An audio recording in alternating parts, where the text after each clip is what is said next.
A service of KIBMradio.com, the Internet's home for an all-old-time radio.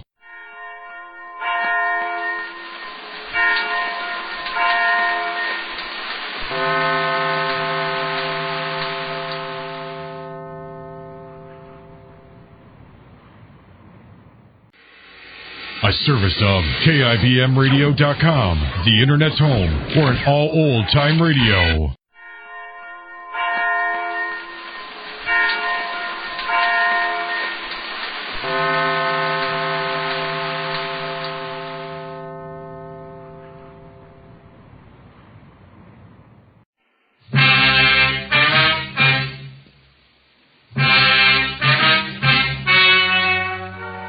The story you are about to hear is true. Only the names have been changed to protect the innocent. Fatima Cigarettes, best of all long cigarettes, brings you Dragnet.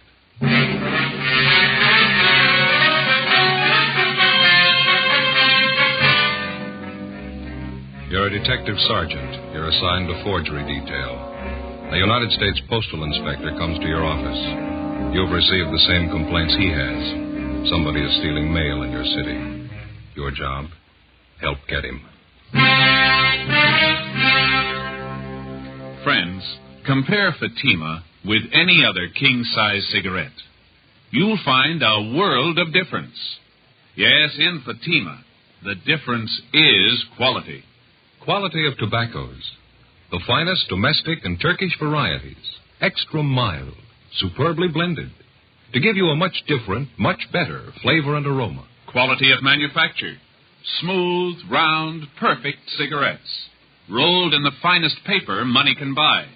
Manufactured in the newest and most modern of all cigarette factories. Quality. Even to the appearance of the bright, clean, golden yellow package. Carefully wrapped and sealed. To bring you Fatima's rich, fresh, extra mild flavor. So compare Fatima yourself. Today. You'll find Fatimas now cost the same as other long cigarettes. But your first puff will tell you... Ah, that's different. Yes, in Fatima, the difference is quality. Buy Fatima.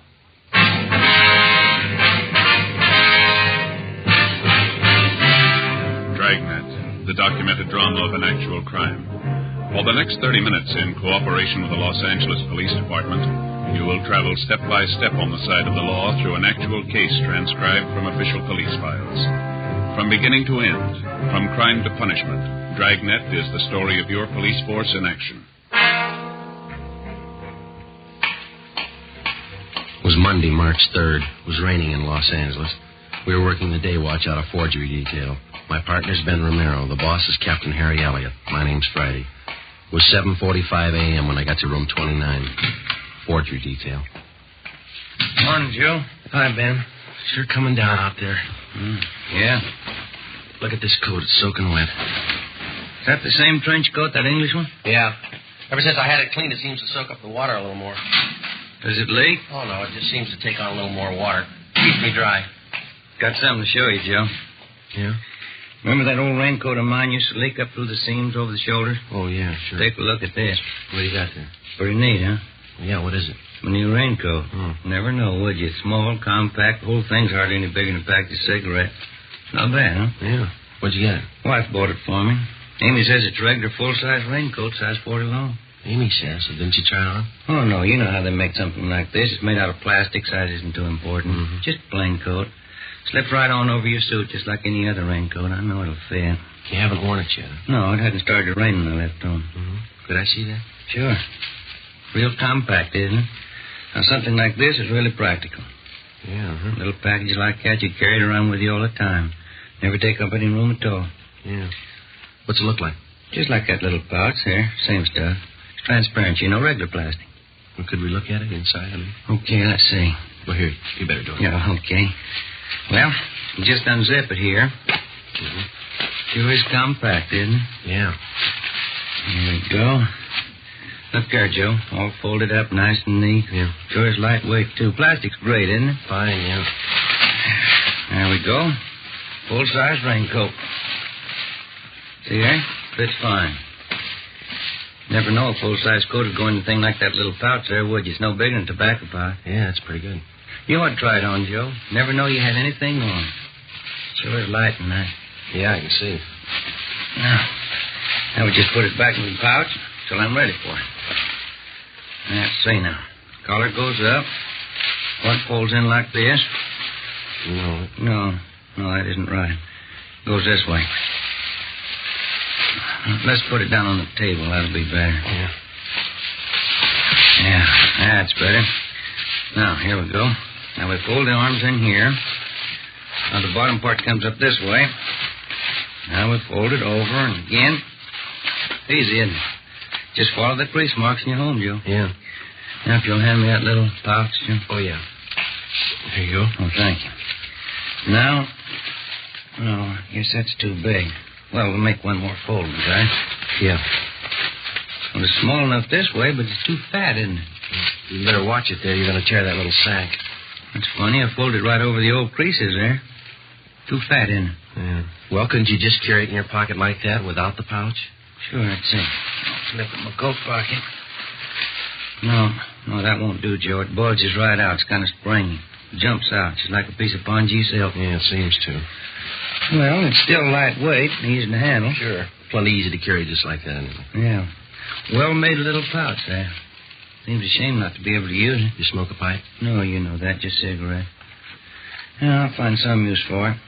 Probably 100 things a fellow could use a little pouch like this for if he could just think of them right off. Yeah, that's right. Riley, Romero, you want to step in here for a minute? Right, Captain. You fellows know Inspector Smith, Post Office Department? Sure, how are you? Romero? Good to see you, Leo. How you doing, Joe? Sit down, won't you? Thank you. Thanks very much.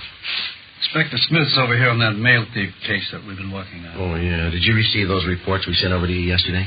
No, I haven't been to the office yet. Came straight over here. Well, Burglar turned it over to us yesterday afternoon. Ben and I ran it down. Seems to us like it might fit in somewhere here. Miller and Ashton have probably got your reports now. I was just going to call in. You mind filling me in on it? Apartment house over on Alvarado. Landlady reported a theft of part of a mailbox out there. Yeah, somebody stole a master panel off the front of the community mailbox at the apartment house. Figure it must have happened sometime during the night. Oh, yeah, I believe we got something on that, too. A postman on the route reported it. That's how he's getting into the mailboxes. Steals the front panel, makes a key for himself, and then on, he's in business. Smart guy like we're after could put a key like that to good use. It'd fit a great many different mailboxes around town. Yeah, it's the same M.O. We've been on this guy for a long time. He pulled the same thing down in San Diego, was knocking down about $2,000 a month. Then he laid out. Now he's at it again up here in L.A. Mm-hmm. Well, as you know, we've been getting reports of the thefts and the passing of the checks about 10 days ago. Yeah, I know. We've got 5 checks passed by this same thief according to handwriting analysis. We know it's the same guy. Talked to the victims and the bank tellers. Description of the guy seems to tally with what you people have on him. Yeah. There's just one thing we haven't been able to piece out yet. What's that, Joe? When he steals a check, how does he know what bank to pass it on? Well, I think we got the answer to that one. Well, let's say that he steals a letter, and we know he doesn't only hit the community mailboxes. Sometimes he goes to a private residence, fishes the letters right out of the mail slots in that case. Yeah, he's got some kind of a gimmick he gets down in those slots with. Yeah, that's what we figure, Leo. Well, we'll say after he's got a letter with a check in it. Now, it's easy enough for a good forger to put an endorsement on it, but how does he know what branch of the bank to pass it on? Well, at some time or other, he's stealing bank statements as well. Mm-hmm. Or maybe he's just lucky. At the time he steals a check, there's other mail in the box, too. The victim's bank statements. Well, as far as that goes, I suppose he's stolen more than once from the same party. He could probably get away with bank statements easy. Well, that's it. People never seem to report anything missing in the mails until weeks after it's happened. It's easy to see why. They're not sure anything's wrong until they wait several days. They don't want to bother us in the case of anything routine like monthly bank statements. And in the case of a check, well, sometimes it's from a relative or someone who owes them money, and they don't want to embarrass them by writing or calling to find out about it. And I suppose in the case of anything like a dividend check, we got a couple of those, Leo. Mm-hmm. The people who lose them just don't think it's time for them to arrive yet, so they just wait, huh? That's it. And that's why it's been so successful. Plus the fact that it takes about a week for any kind of check to be processed through central clearing at any bank, and then, too, the bank wouldn't necessarily know that anything was wrong at that time. Until the bank receives a complaint from the party who missed the check, they couldn't have any way of knowing that anything was wrong. That's right. Tell them what you were telling me this morning, Leo. Well, you people aren't in it deep enough to know this yet, but this guy's been hitting the same branch bank maybe 2-3 times in a row. Not here in L.A., had he? No, not yet. It looks to us like he's just started up his operations here in town. That's the way he worked it down in San Diego. Well, it's easy enough to figure. If he got a teller in some bank to go along with him, someone who didn't suspect him, and since the victims reported so late, he could get away with it at least that many times at the same bank, couldn't he? Yeah. If people report missing mail immediately, they make it a lot tougher for the thief. That last name on him still good, Harvey Fletcher? That's what we're going on, yeah. We've got bulletins out to all the banks carrying that description on him, and he changed earlier. WMA, average build, 150, 160 pounds, gray eyes, about 32 to 35, well-dressed, carries a briefcase. Likable personality. That's what we got on him. Oh, there's a little something we picked up yesterday from a bank teller. She told us the man had long sideburns, for what it's worth. You might add that. Okay. Don Myers in handwriting has checked through his files, Leo. They haven't got anything on him. And the stats office hasn't been able to make him on his M.O. And we know you people are doing everything you can for us. We appreciate it. Yeah, I wish we could do more. That name, Harvey Fletcher, of the 5 checks that we've got on the guy, according to handwriting analysis on him, he's only used that name once. The rest of the time, he signs the same last name as the payee's name on the face of the check. He passes himself off as a brother, husband, or some relation to the rightful payee. Yeah, that's what's taking in all those bank tellers, plus a smooth personality. He's cool, collected, all the confidence in the world. Yeah, that figures. Yeah, we got one day before yesterday with a little different twist. Isn't going to help us any, but here's the way he's working it in some cases. He deposits a large check to the victim's account, then he only takes out a small portion in cash. Throws the tellers off even more. Here's those photo stats, Leo. What's this? Copy to the last 5 checks that we got on the guy. Oh, yeah, thanks, Harry. Myers says they're all in the same handwriting. Is there anything else we can do for you, Leo? We've got all the banks in the area covered, got bulletins out on them. Well, that's fine. Don't think we've overlooked anything. Patrol units have been alerted. With this latest theft of that mailbox panel, it's too bad we can't localize his operations a little. Leo, didn't you say that if he makes a key, that key would fit any number of boxes in the city? We couldn't pin him down to one neighborhood, could we? That's right. That key will work on different mail routes. He probably knows the neighborhood around Alvarado is hot now. He'll leave it alone anyway. It's impossible to stake him out on the actual thefts of the mail. It's too bad we can't get to him through one of the banks when he cashes them. Well, your manpower and ours put together couldn't cover all the banks in L.A. at one time, but we've been spot checking throughout the city, hoping maybe to tab him just by luck. We might get a break from one of our bulletins. Maybe some teller will spot him. Well, I'm not sure yet. That's one of the reasons I came over here this morning, but maybe we've got a little something. What's that?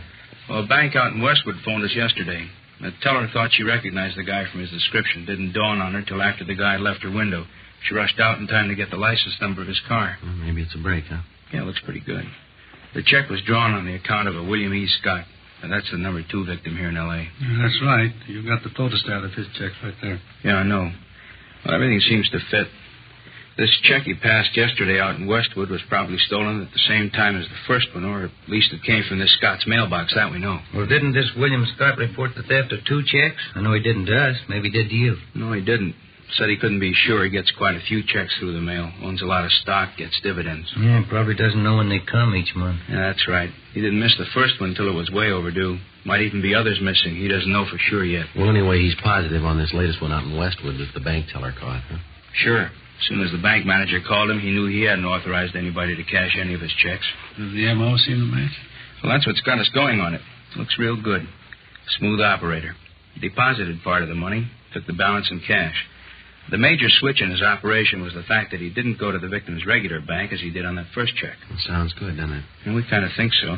That's the reason I came over here this morning. Conway, our handwriting man, thinks it's the same as the guy we're after. He asked me to check it through Don Myers to be sure. What signature did you use on this last one? Now, that's another part of the M.O. that checks out. You remember on the first check, he forged the victim's name, William Scott? Mm-hmm. Then he made it a second-party check by signing the phony name, George Scott, passing himself off as a nephew of the victim. Pretty smart. He goes to this victim's regular bank, and he doesn't take the chance of being tabbed as the payee. He covers by using that nephew gimmick. Huh? Yeah. This time he goes to a different branch. Not the regular branch that the victim deals with as in the first case. He simply forges the victim's name and lets it go at that. You doing anything in that license number? Well, Ashton and Miller checked it out late yesterday afternoon. They're on it now. Need any help? Well, not so far. I'm interested in what Don Myers has to say about the handwriting. He ought to be through about now, huh? I'll give him a call. Well, thanks, Harry.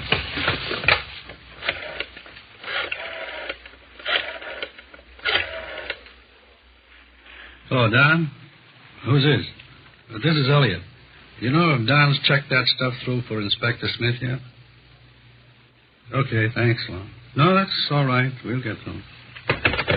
Don was called out of the office for a minute. That was Sloan. He says he's sure Don's finished with it. Oh, fine. You say when he'll be back? He just ducked down to Thad Brown's office for a minute. I'll call down there for you. Oh, that's all right. I'll walk down there myself. I need the exercise. Okay. Go and I'll walk on down with you. Oh, swell. Let's go. All right. You fellas will be back here once. Oh, sure, as soon as I check with Myers. All right.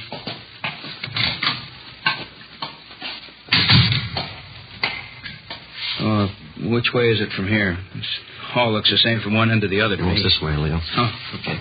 This affects you like the federal building does me. I get all turned around up there. Yeah.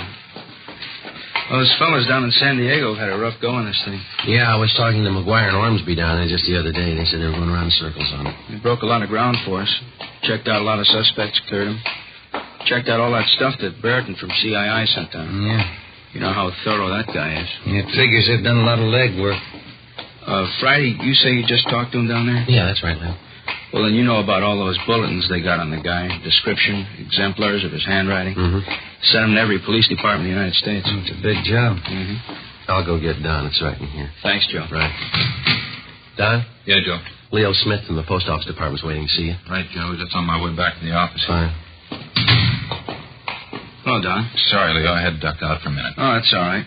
Say, did you get a chance to look that sky check over? Yeah, I did. Got a couple of things to show you back in the office. Okay, fine. Was Conway positive on this one? Well, he said he felt we had the right man, but he wanted your opinion to be absolutely sure. I couldn't be positive, but I think maybe he's your man. There's a great similarity, but too much pressure on the downstrokes. The ye's, the yo's. Just not too sure. They're a little different than some of the previous samples of the guy's handwriting. Uh-huh. I can show you better back at the office. Got a few things for you. Think there's a possibility, Don? Let me put it this way. I won't say it is, and I won't say it isn't. Let's pick them up and find out for sure. Here we are. Go ahead, fellas. Thank you. I've blown those things up here. Uh-huh. Call for you, Leo. I'm 3. Oh, thanks, Harry. Excuse me.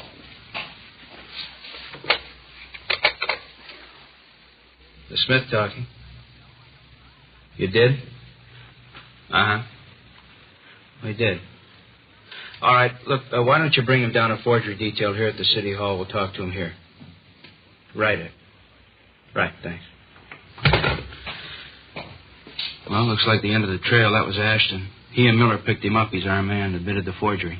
Looks like San Diego did all the work and we get all the luck. Anyway, we got him.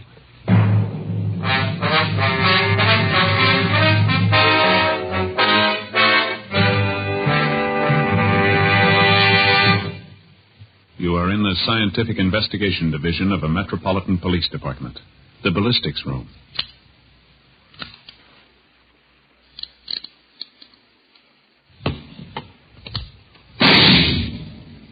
You have just heard a test bullet fired from a .38 caliber revolver found in the possession of a suspect. The test slug is removed from the ballistics box and compared with the slug found at the scene of the crime. There they are. Side by side, they look alike. But examination will prove a world of difference. Now, examine a Fatima. Compare it with any other king-size cigarette. Side by side, they'll look alike. But right away, you'll find there's a world of difference. Yes, in Fatima, the difference is quality.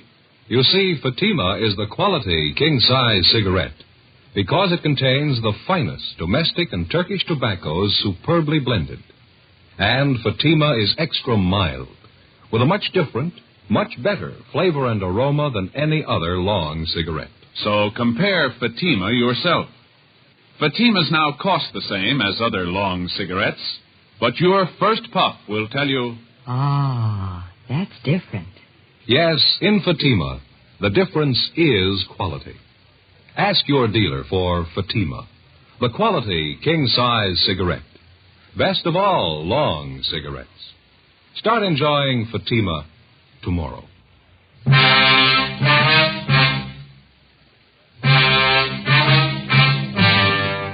In the routine solution of a case, the police officer is always benefited by the legwork of his fellow officers.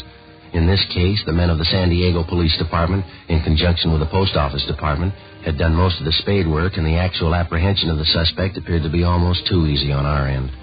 Even though Ben and I hadn't participated in the physical arrest of the suspect, We felt the same gratification for the speedy solution of the case as did the postal authorities. Monday, March 3rd, 3:27 p.m. Miller and Ashton of the Post Office Department brought the suspect in for questioning. The prisoner was turned over to Inspector Leo Smith. Ben and I sat in on the interrogation. Carver Gleason, that's your true name? Yes, sir, it is. You say you've never been arrested before? No, sir, I never have. Now, you know we're going to check that out. Yes, sir. All right, now let's go over it again. The same way? Well, that's up to you. We want the truth. I've told you the truth. You asked me questions about stealing mail, about forging checks. You said I was down in San Diego. Well, that's not true. None of it's true. Have you ever stolen from the mails? No, sir, I never have. I know this is a pretty serious offense. What makes you think forging isn't? Is that what you're trying to say? No, I'm not. I didn't say that, but this was the first time I've ever done anything like this. I didn't even think about the consequences. Should have thought about them. When's the last time you were in San Diego? I've never been there. I don't even know for sure where it is. How long you been in Los Angeles? About 3 months now. Where's your home? Akron, Ohio. How old did you say you were? 25. And what have you been doing since you got out here? Well, it's just it. Nothing. Can't find a job. Well, how you been getting by? How you been living? Been staying down at the YMCA. Hope Street, I guess it is. What have you been doing for money? Well, my folks gave me a little when I left Akron. Thought I'd have a job by now. I didn't want to write home for any more, so when I found that check, I figured I could get away with it. I needed money, and I cashed it. And where'd you say you found it? Over on, that street out that way, La Cienega. Is that how you say it? La Cienega, yeah. Now, what were you doing out there? Well, I was answering an ad in the classifieds, trying to find a job. I had to park the car down the street from the place, and on my way back, I found this check on the sidewalk right near the bank on the corner. Where'd you get the car? It's my father's. The car's registered in your name with California plates. How do you explain that? Well, the folks told me when I got to California to go right to the authorities and register the car if I was going to stay so I wouldn't get in any trouble. That's where part of my money went. You got anything else you want to tell us? Well, I did it. I admit that. Mm-hmm. I want to make it up somehow. The check was for $57. I gave the men that arrested me 50 of it, and I spent $7. Yeah, that's all on the record. I did wrong. I'll pay the $7 back. Well, you can take that up with the judge, Gleason. Friday, Romero, you want to step outside with me a minute? Yeah, right. Gleason, you wait here with that officer. Yes, sir. What do you think? He's telling the truth. He's not the one we want. How about you, Joe? Yeah, I'll go along with Ben. Well, it makes 3 of us. Monday, March 3rd, 5 p.m. We went in and checked with Don Myers. In carefully going over exemplars of Carver Gleason's handwriting, he had definitely eliminated him as our suspect. Carver Gleason remained in custody awaiting trial. 3 months went by. During this time, the burglaries and forgeries continued. Suspects were picked up, checked out, and released. We got nowhere. Tuesday, July 12th. We received a communication from Chief Adam Jensen of the San Diego Police Department, who stated he was forwarding a radiogram from Chief John W. Polsine of the Milwaukee, Wisconsin Police Department. The radiogram from Chief Polsine stated that his handwriting man in Milwaukee had identified the suspect's handwriting, as listed in one of the San Diego bulletins, as belonging to Philip E. Holloway. Holloway was arrested 2 years previous on a reckless driving charge. The physical description of the man matched closely with the one that we'd received on the suspect known to us as Harvey Fletcher. They further stated that although he was at one time a resident of Milwaukee, they had nothing further on him. It was just an outside chance, but we decided that in all probability this could be the suspect's true name, Philip E. Holloway. This information was forwarded to the postal authorities. Ben and I started to check through our channels to determine the whereabouts of the suspect, Philip E. Holloway, with a possible alias of Harvey Fletcher.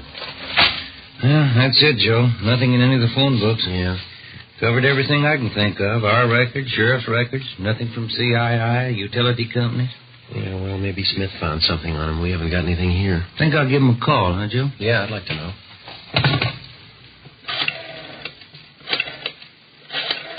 That's extension 664. Yeah, I know. Yeah, 664. Hello, Inspector Smith, please. How's that? Oh, I see. No, that's all right, thank you. He's on his way over here. He left 5 minutes ago. I sure hope he's got something. Joe, Ben? Hi, Leo. Think maybe we ran it down. Good. How'd you do it? Through the Postal Service? Yep. Didn't figure, did it? Well, we didn't think he'd stay put long enough to have a permanent address. Well, he's been on the move, but we got the last known address on him. Received mail there 2 days ago. You want to check with Don Myers? He's been working over those exemplars Milwaukee sent us. I just did. Called him about 15 minutes ago. Oh, we just got back from R&I. What do you have to say this time? Well, he and Conway agree all the way this trip. Yeah? Holloway's our man. Together with the postal authorities, Ben and I helped in the 24-hour surveillance placed on the suspect, Philip E. Holloway. Our findings disclosed that he was living in a modest apartment house, and he was employed by a local vacuum cleaner company as a door-to-door salesman. This type of occupation would enable anyone to have suspicion-free access to any and all types of home mailboxes. The first 3 days of the surveillance failed to disclose any further incriminating evidence. Thursday, July 17th, fifth day of the 24-hour surveillance, 2:30 p.m. Holloway came out of his apartment building, got into his car, and drove approximately 4 miles to the Echo Park residential district. He parked his car, got out, and went up the steps of a small apartment house. Together with Inspector Leo Smith, Ben and I followed him. You want to pull up here, Ben? This is good. Yeah, all right. Yeah, he's going for that mailbox, isn't he? Yeah. He's got the key. He's opening the panel. Not a worry in the world. Broad daylight. Look at that. Yeah. He's got all the letters out of the box, got them in his pocket. On his way back to his car. Leo, there's a bank right up there on Sunset, see? Okay, let's stay with him. How's it look, Joe? You can see up ahead there. Is he pulling out? Wait a minute. All right, let's go.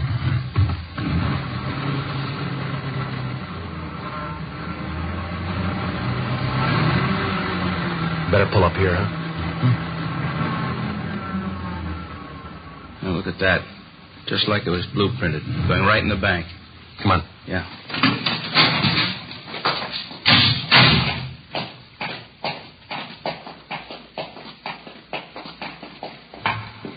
Joe, you see him? There he is. Second window.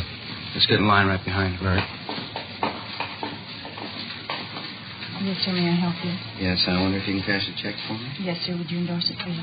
Sure. There you are. As you can see, this is one of my mother's checks. I guess I can cash it all right for her. Do you have any identification? I'm sorry, I don't. I'll say I have this envelope the check was mailed in. Will that do? Yes, I think that's all right. How would you like this, sir? He doesn't want it anyway, miss. Just hold that check for us, please. Postal Inspector. Yes, sir. I beg your pardon. I believe you're making a mistake here. No, there's no mistake. Come on, step over here. Shake him down. I don't understand all this. That key you used over there on Baxter Street, that the one you made from that panel you stole over on Alvarado about 4 months ago? You know about that, huh? Yeah, we do. I did all right for a while, didn't I? That key angle's a pretty good one, isn't it? There isn't a lock in the world I can't make a key for. We got one in mind you might have trouble with.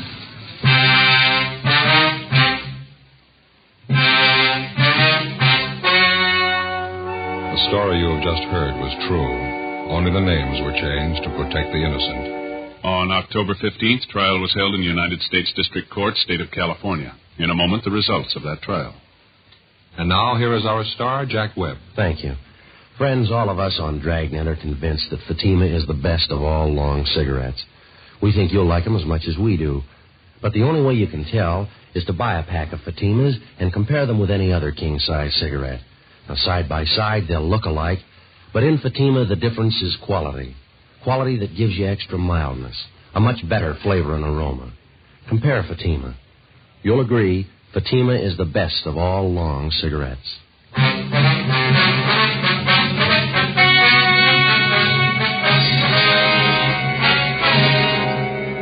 The suspect, Philip Elwood Holloway, was found guilty on all counts. He was sentenced to 10 years in the federal penitentiary. 5 years of his sentence was suspended, and he was placed on probation, one of the conditions being that he make restitution of the stolen money. Ladies and gentlemen, accidents of all types kill more persons from 1 to 35 years of age than does any single disease. America's homes and children can best be kept safe if every father, mother, and child develops the personal responsibility to know and observe home safety rules. Make home safety a family affair. Be careful. The life you save may be your own.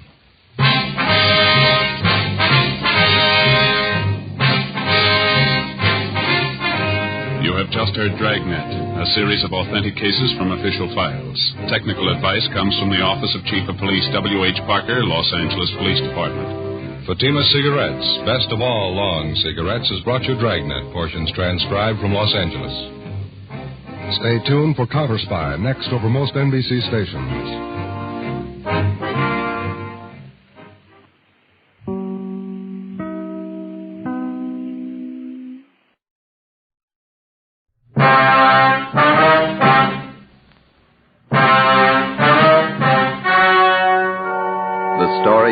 To hear is true. Only the names have been changed to protect the innocent. Fatima Cigarettes, best of all long cigarettes, brings you Dragnet.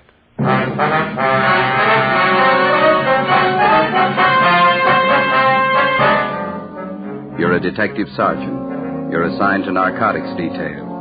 You receive information that one of your city's most fashionable hotels is being used as the clearinghouse for high-grade heroin. Evidence points to a narcotics ring, the center of distribution. Your job, break it. You'll be amazed when you compare Fatima with any other king-size cigarette. The size is the same. They now cost the same. But in Fatima, the difference is quality. You see, Fatima is the quality king-size cigarette because it contains the finest domestic and Turkish tobaccos superbly blended. And Fatima is extra mild, with a much different, much better flavor and aroma than any other long cigarette. So compare Fatima yourself. Fatimas now cost the same as other long cigarettes, but your first puff will tell you... Ah, that's different. Yes, in Fatima, the difference is quality. Buy Fatima. They're extra mild, with a better flavor and aroma. Smoke Fatima, the quality king-size cigarette. Fatima, best of all long cigarettes.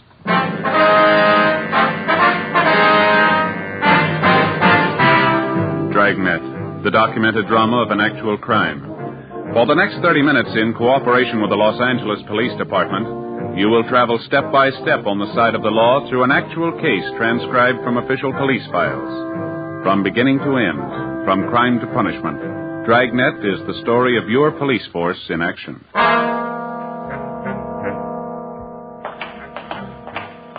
It was Tuesday, October 5th. It was foggy and rainy in Los Angeles. We were working the day watch out of Narcotics Division.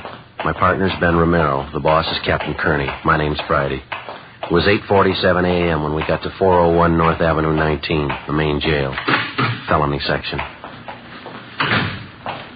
Morning, fellas. How are you today, Pete? Morning. What brings you up here so early? We want to see Monty Wilkins, booked in last night on narcotics. Booking number's 906351. Okay, let me look. Okay.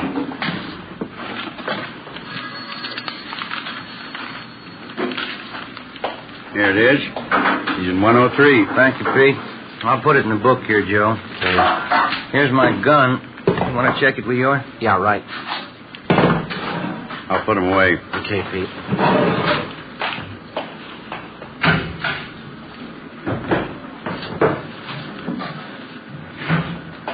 Here's your check. Thank you, Pete. All set, Ben? 906351. That's it. Okay, let's go. All right.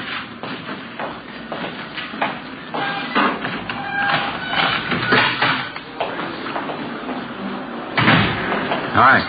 We want to talk to Monty Wilkins. He's in 103. All right, we'll get him.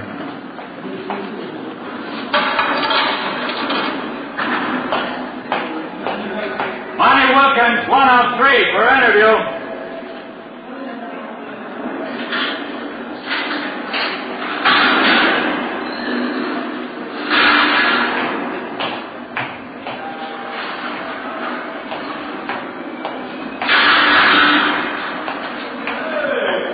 Friday, Ben? Hi, Monty.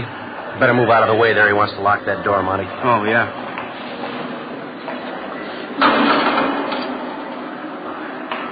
Let's go around the corner to the interview room, Monty. All right.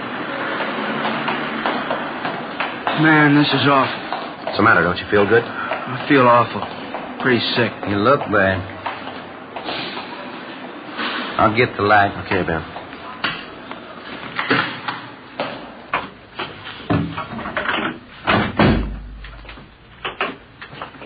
Sit down, Marty. Okay. Thanks. Well, it's been about a year and a half, hasn't it, Marty? About that long, yeah. We got you for possession that time, too, didn't we? Yeah, that's right. How long you been on the stuff this time? Well, I guess I've been hooked bad about a month. How much you shooting?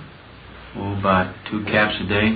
When you were picked up down in Slauson last night, you had 7 caps on you. Yeah, that's right. Well, we checked with the crime lab. They've run the stuff. It's not the usual Mexican, is it? That's right. Do you want to tell us about it? Yeah, it's good stuff. It's not Mexican. We know that, Marty. Where'd you get it? Haven't had anything like that for a long time. Real good. Haven't been cut. Real fine. Maybe it's coming in from the East Coast. Can't get nothing like that from Mexico. Now, look, Marty, we ran the stuff through the lab. We know it's high-grade heroin. We know all about it. Now, we want you to tell us where you've been getting it. Well, you know how it is. You want to ask the impossible of me? My life wouldn't be worth a penny. You know how it is. We handled you a year and a half ago, didn't we, Marty? Yeah. You're still around, aren't you? Yeah, I did time, though. Well, you knew that going in. You're going to do time this trip, too. So don't shoot us that line, huh? Well, you guys know how it is with us guys. I can't tell you anything. No, it isn't that you can't. You just don't want to. Now, look, we didn't come up here to spend the time of day with you, Wilkins. This is the only time around. If you want to help us, you can help yourself at the same time. It's up to you. You mean you can clear me on this? You can give me a break? We didn't say that. We can't make any promises to you or give you any kind of a break. It's entirely up to you how you want us to put it down in our reports. Cooperative or uncooperative. Well, okay. You squared with me last time. You helped us last time. We made a case. But I'm not going to be able to help you very much. Where you been getting it? Well, I've only made a couple of buys on that good stuff. I just got it from some old mule I just happened to meet down there. Seemed to be pretty well loaded with the stuff. Where'd you meet him? Oh, down near 5th and Spring somewhere. What's his name? I never did know his name. I just knew that he was pushing the stuff. Some old mule, that's all. Who's he pushing it for? Now, you know they never tell us guys where they're getting it. You know how they do. Yeah. I never did talk to him very much. I did hear him say once he was getting his stuff from a new bunch of guys from the East. Said they were really going to open up this town. The way he talked, they're no small-time operators. I got enough out of it to know they're working out of the Plaza Royal Hotel. Never figured that, would you? Anything else? Any names mentioned? Yeah, I remember this old mule mentioned a couple names. I think he talked about somebody named Kirk and another guy called Smith. Now, you understand, this guy was just talking. I don't know how they fit in or what the connections are. Yeah, we understand. Where can we get a hold of this old mule? Well, I don't know where he's at. How do you get a hold of him when you want to make a buy? I just run into him, that's all. Down around Spring Street. You know, just around. The last time I was down, I couldn't find it. Is that all of it, Monty? All you can tell us? Well, I don't know too much anyway. You know how it is. I couldn't tell you any more. That's all I know. All right, let's get on to this 510 if that's all you got. That's everything I got. Hope you fellas will write me up okay. I think I helped you quite a bit, haven't I? One of the best hotels in town, Plaza Royal. Never would have figured that, would you? Maybe. I've told you quite a lot. The rest ought to be easy. No, you're wrong there, Monty. Why? You haven't told us the name of your mule. You haven't told us where we could find him. You haven't made it so easy. Well, that's all I have. I've told you a lot. Yeah, there's a lot you didn't tell.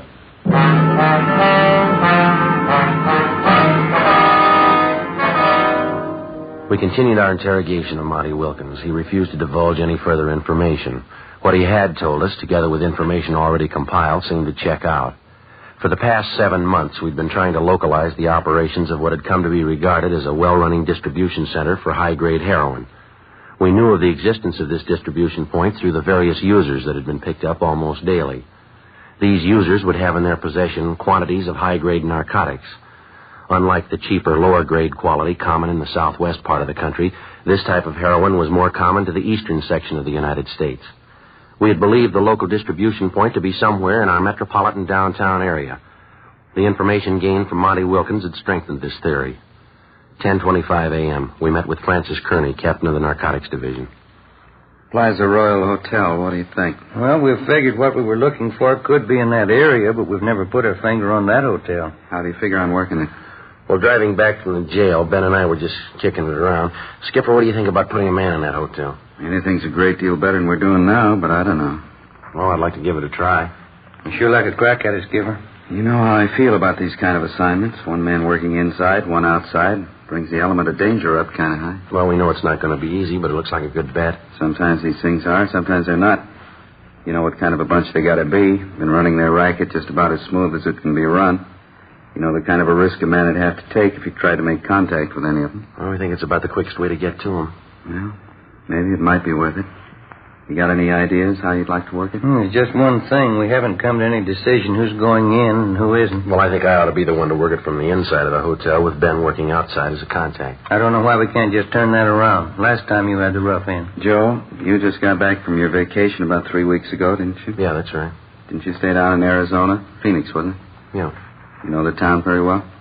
Oh, we got some relatives down there, yeah. If they started asking you any questions about Phoenix, you could fill them in, huh? I think so. That's probably the best way to settle it, Romero. Friday here will be in a better position knowing a little about Phoenix. I don't see how you figured that way. I went on my vacation, too. Columbus, Ohio. Well, because of the type of stuff that's been coming in, don't you think it'd be a little safer bet to have our men come from somewhere out this way rather than from the east? Yeah, it makes sense. Well, you did it again, Joe. You beat me out. All right, let's figure it this way. You're a local Phoenix hoodlum. Things got too hot for you down there, and you came up to L.A. to cool off. Yeah. How about Joe Edwards? How's that sound? That sounds all right to me. We'll get all the necessary cards, identification papers, and a few letters to carry around with you, all under the name Joe Edwards. All right. I think the best way to work it is for you to hop right down to Phoenix. When you get in town, check with Roberts. He's in narcotics down there. Yeah, I know him. Have Roberts fill you in on what's been going on down there. Any of their current characters they've handled recently. Any that have been known to pass through, so you can talk about it freely. Yeah, I understand. Joe, when you check into the hotel down there, why don't you wire ahead up here to the Plaza Royal for reservations? Might be a good cover. Yeah. Good thought. That's the way to handle it. You two have worked these things before. You know what to do, all the necessary precautions. Well, how long do you figure out to lay over in Phoenix? A couple days, maybe. Think that's long enough for you to get filled in, what you'll need? Oh, yeah, that's fine. Well, I'll go home and get packed. I'll start on it first thing in the morning. All right. Romero will stand by at all times, day and night, while you're on this thing. You know enough to call if things get tight. Sure. As soon as you get in from Phoenix and get located at the Plaza Royal, get in touch so we'll know which way to move. Right. Anything else? No, we want to break this thing, but we don't want to do it at the risk of a life. So if it starts getting warm, check out. Okay. I still don't like sending anybody on something like this, but it's got to be done. We don't know enough about it. We don't know how many are in the gang. We don't know what kind of a bunch they are, so be careful. I will. If you're not and I hear about it, this will be your last assignment like this. Yeah. If I don't hear about it, well, you figure it. Yeah, either way I lose.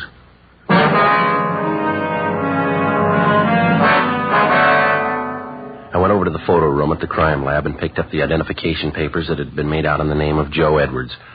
I went home and removed all Los Angeles labels from the clothing that I was to take with me to Phoenix, Arizona. I removed all my personal identification and Los Angeles Police Department credentials. I left my service revolver home and borrowed a .38 automatic from Ben. I packed it in my suitcase. The crime lab also furnished me with a package or a bindle made to resemble the usual form in which a person would carry heroin. I packed this in my suitcase. Before my departure, Ben and I went over the proposed plan as best we could. I was to arrive from Phoenix under the assumed name of Joe Edwards. I would register at the Plaza Royal Hotel in downtown Los Angeles and attempt to make arrangements to participate in a narcotics buy for the purpose of gaining sufficient evidence to apprehend the narcotics ring. I was to keep Ben informed as best I could of my progress. As outlined by Captain Kearney, I arrived in Phoenix and contacted Sergeant Roberts at the Detective Bureau down there.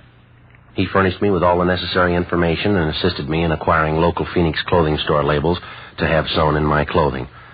I obtained everything possible to make it appear that I was a long-time resident of Phoenix, Arizona. Several dummy hotel bills were made up for me to make it look as if I'd lived there for a period of time. I was furnished with an Arizona driver's license, a membership in the local social club, and a voter's registration stub. These were all packed in my suitcase. October 9th, 10 a.m., I arrived at the Plaza Royal Hotel, the front desk. Yes, sir? My name's Edwards. I'm in from Phoenix. Did you get my wire? One moment, sir. Yes, sir. Joe Edwards? Yeah, that's right. Would you sign the register, please? Yeah, all right.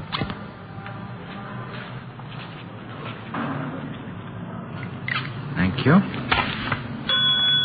Bart? Yes, sir. Would you show this gentleman to room 211, please? Yes, sir. This way, please. All right, thank you. Go ahead, sir. Thank you.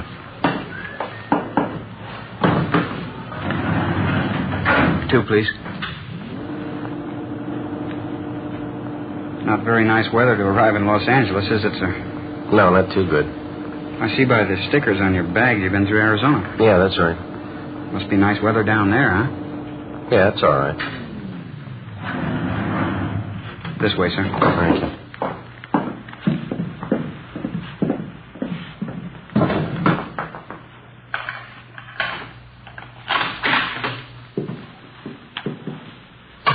Let me open a window for you, sir. A little fresh air in here. All right. Okay. Thanks. Here you go. Thank you very much, sir. Help you with your bags? Yeah, all right. Oh, I'm sorry, sir. Something dropped out on the floor here. You better let me have that. Sorry. Very sorry that happened. That's all right.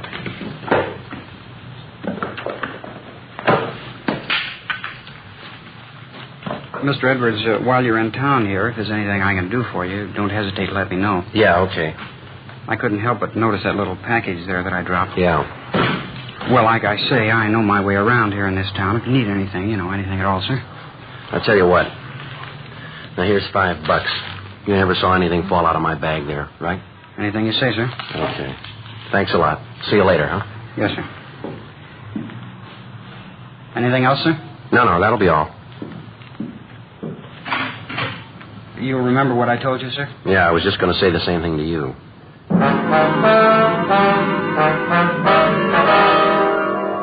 I couldn't be sure, but it looked like I'd been lucky right from the start. The bellboy at the Plaza Royal Hotel. I didn't know if I could consider this an opening contact or not, but he seemed to show more than a passing interest in the bindle of narcotics that he had seen fall from my suitcase. I didn't feel it was the right time to press the issue any further with the bellhop, but I figured I'd wait and leave the next move up to whoever he might have been working for. During the next 3 days, nothing happened. I tried, without appearing to be too bold, to arouse some interest, but without success. October 13th, my 5th day at the Plaza Royal Hotel, 6 p.m. I went in the bar off the main lobby. I beg your pardon? Yeah. Kirk Harding's my name. I noticed you here in the bar the last couple of nights. You up here to buy a little, or are you selling? I don't believe I follow you, Harding. Look, boy, we've had you tabbed since that first day you hit town, October 9th. We haven't been out here too long ourselves. We're in business, too. Same business you're in. Well, I don't know what kind of business you think I'm in, but you got it figured wrong, mister. You know, this entire matter would work out much better for you in the long run if you'd level with me. You're just going to make it tough on yourself this way, but... Well, I'm sorry. You lost me way back somewhere. All right, let's do it the hard way. You're up here from Phoenix. We know you've got some stuff with you. We know you're not a user. You're a member of the social club down there. You're a registered voter. Well, you've been working real hard, haven't you? Well, there's more. You got 2 pieces of luggage. You're carrying a .38 automatic. Any more? Yeah. There's a telegram from a friend of mine down in Phoenix. Yeah? We know all about you, mister.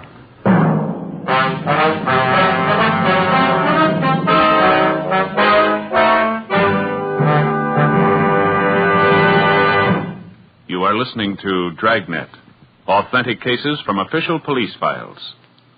Now, let's look at our Fatima files. Listed under L. Lovett.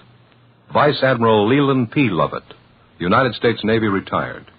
He says, I smoked Fatimas when I was a midshipman. I still do, because they have a better flavor and aroma. Fatima is easily the best of all long cigarettes. Friends, more smokers now insist on king-size Fatimas than ever before. Because in Fatima, the difference is quality. Quality of tobaccos. The finest domestic and Turkish varieties, extra mild, superbly blended, to give you a much different, much better flavor and aroma. Quality of manufacture. Smooth, round, perfect cigarettes. Rolled in the finest paper money can buy. Manufactured in the newest and most modern of all cigarette factories. Quality, even to the appearance of the bright, clean, golden yellow package, carefully wrapped and sealed to bring you Fatima's rich, fresh, extra mild flavor. So, if you smoke a king-size cigarette, compare Fatima. You'll find they now cost the same. But your first puff will tell you... Ah, that's different. Yes, in Fatima, the difference is quality. Buy Fatima. Smoke the quality king-size cigarette. Fatima. Best of all long cigarettes.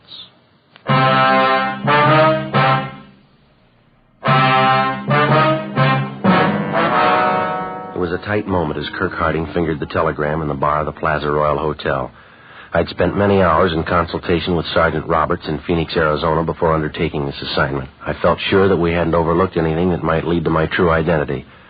Kirk Harding read the wire to me. It was from a man by the name of George Ferguson. He'd done some legwork for Harding and had not been able to furnish him with anything other than what had been found out in going over my room. I knew I'd found the contact that I was looking for. I told him that I was in the business of buying narcotics, that I was in Los Angeles for the purpose of making a prearranged narcotics buy with agents dealing in Mexican stuff. Harding immediately gave me a strong sales pitch, saying that he could furnish me with high-grade heroin fresh from the European market in quantity. At the end of the first week, I was introduced to Kirk Harding's two associates, another man called Smith, full name Horace L. Smith, and a woman by the name of Lucille Cosgrove.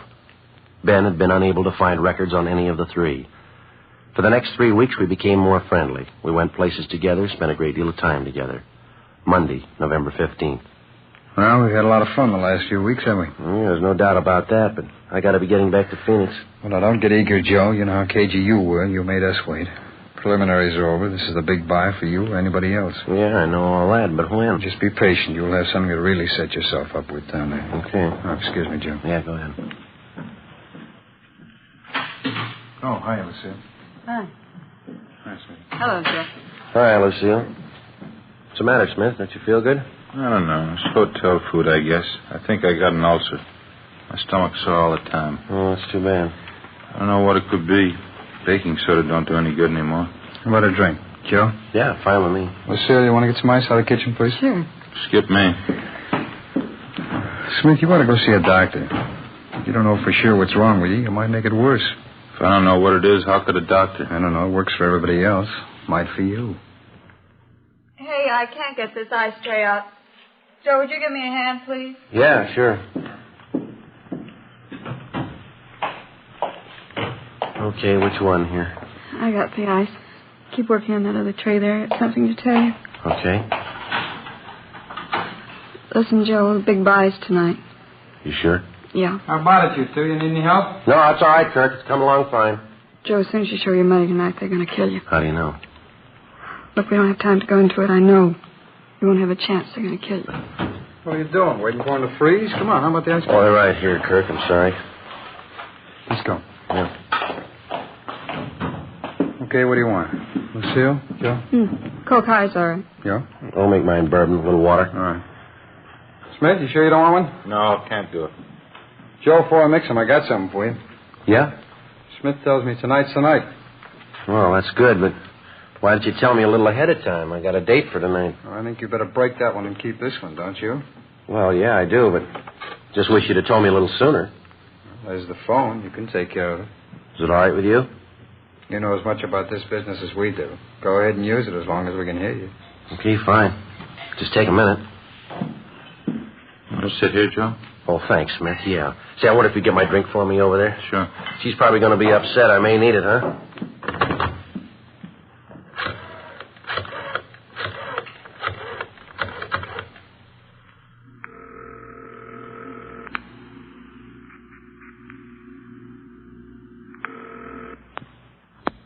Romero talking.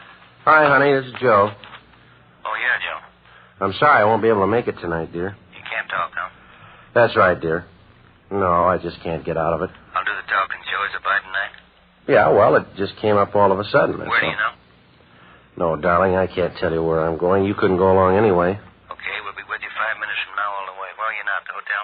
Well, that's the way it is, and I can't help it, that's all. Maybe we can get together later, huh? We'll use one car, Joe. We'll stick as close as we can to you. One car ought to be safe, huh? Well, that's better, honey. Now, that's the way I like to hear you talk. I'm sorry. Now, see you later, huh? We'll be with you. Okay, dear. Well, she still love you? Yeah, she loves me. 15 minutes after I hung up, we went downstairs and got into a green Chrysler sedan. It was parked out in front of the hotel. I looked around. I didn't see Ben or any of our cars in sight. Smith drove, and Kirk and I got in the back seat. The woman, Lucille Cosgrove, remained at the hotel. I didn't know which of the two men was planning to kill me, but I felt sure Lucille Cosgrove told me the truth. Her information on the buy was right, and maybe this other was correct as well. We drove out Figueroa Street for about 16 miles. At this point, it became evident we were heading for the Los Angeles harbor area. You ever see a fog as thick as this, Joe? No, never have. Can't see 50 feet in front of me. Yeah, well, just take it easy. Nobody's in a hurry. That's right. Don't want to pile up anywhere. Where are we going? We're almost there. This your car here? I've never seen this one before. No, we rented it. Isn't that the way you operate? Yeah, that's right. I just wondered if you played it as safe as I do. We do. I'm going to swing in this next alley up here, Kirk. Somebody tailing us? Kill your lights. Right. See anything out the back window? Wait a minute.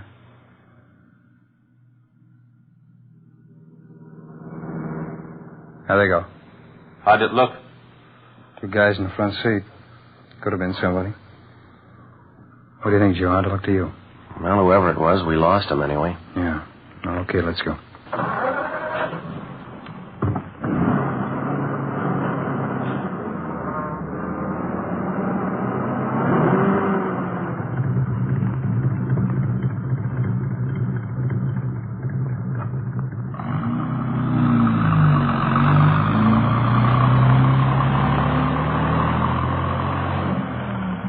Look at that. Clear spot here in the fog. Don't see a soul anywhere. That's fine. We almost there now? Yeah, just around the corner. This is a break, isn't it? Fog's clear right in here. All socked in back up there. Well, we're as safe as you'd want to be, huh? Yeah, that's right. This is it. Over by the storage building? Yeah, that's right. Come on, let's go.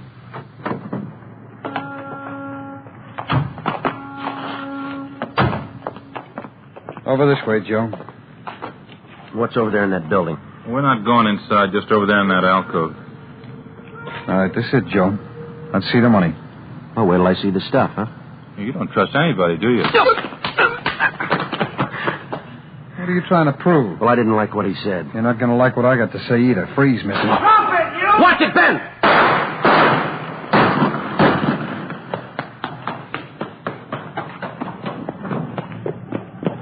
He ducked in this alcove. Oh, take care of that one there. All right, easy, huh? Yeah, you see him? No, it's too dark. There he is. I'm coming out. All right, throw your gun out ahead of you. He's not going to throw that gun out, Joe. Watch it. Come on.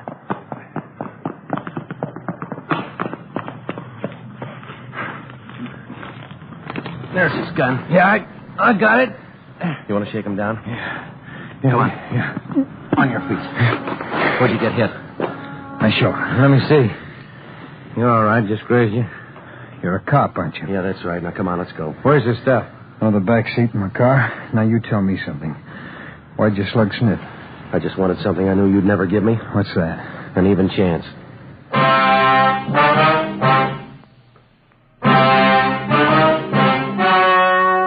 The story you have just heard was true.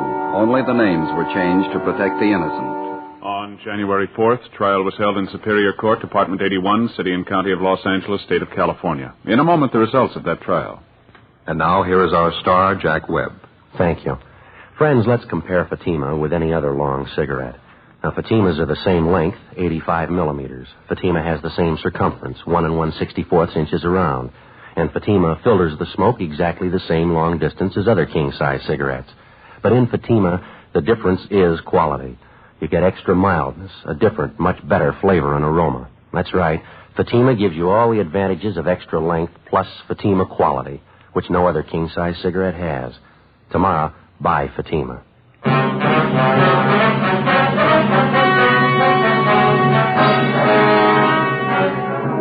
All three suspects, Kirk Arthur Harding, Horace L. Smith, and Lucille Marie Cosgrove, were convicted for violation of the State Narcotics Act, a felony. Harding and Smith were convicted on one count of attempt to commit murder. They are now serving their terms as prescribed by law in the state penitentiaries. You have just heard Dragnet, a series of authentic cases from official files.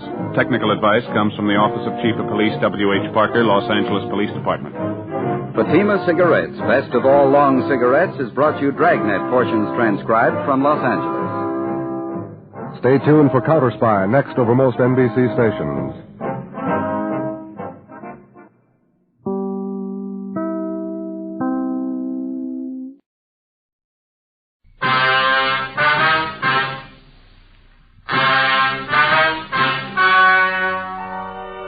story you're about to hear is true. Only the names have been changed to protect the innocent. Fatima Cigarettes, best of all long cigarettes, brings you Dragnet.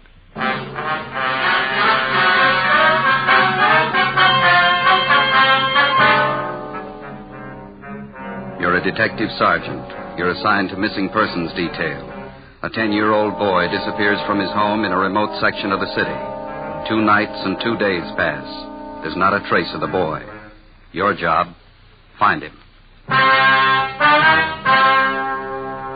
Friends, compare Fatima with any other king-size cigarette.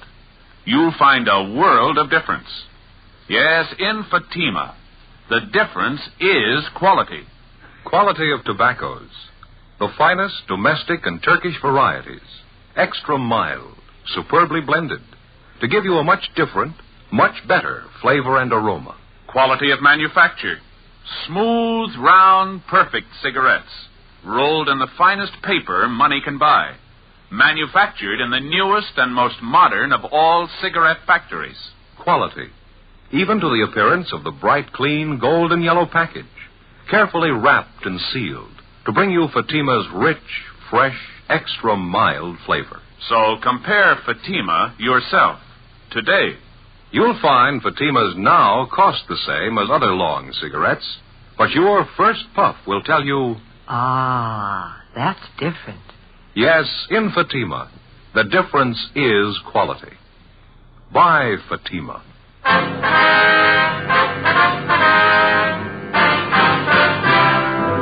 Dragnet, the documented drama of an actual crime. For the next 30 minutes, in cooperation with the Los Angeles Police Department, you will travel step by step on the side of the law through an actual case transcribed from official police files. From beginning to end, from crime to punishment, Dragnet is the story of your police force in action.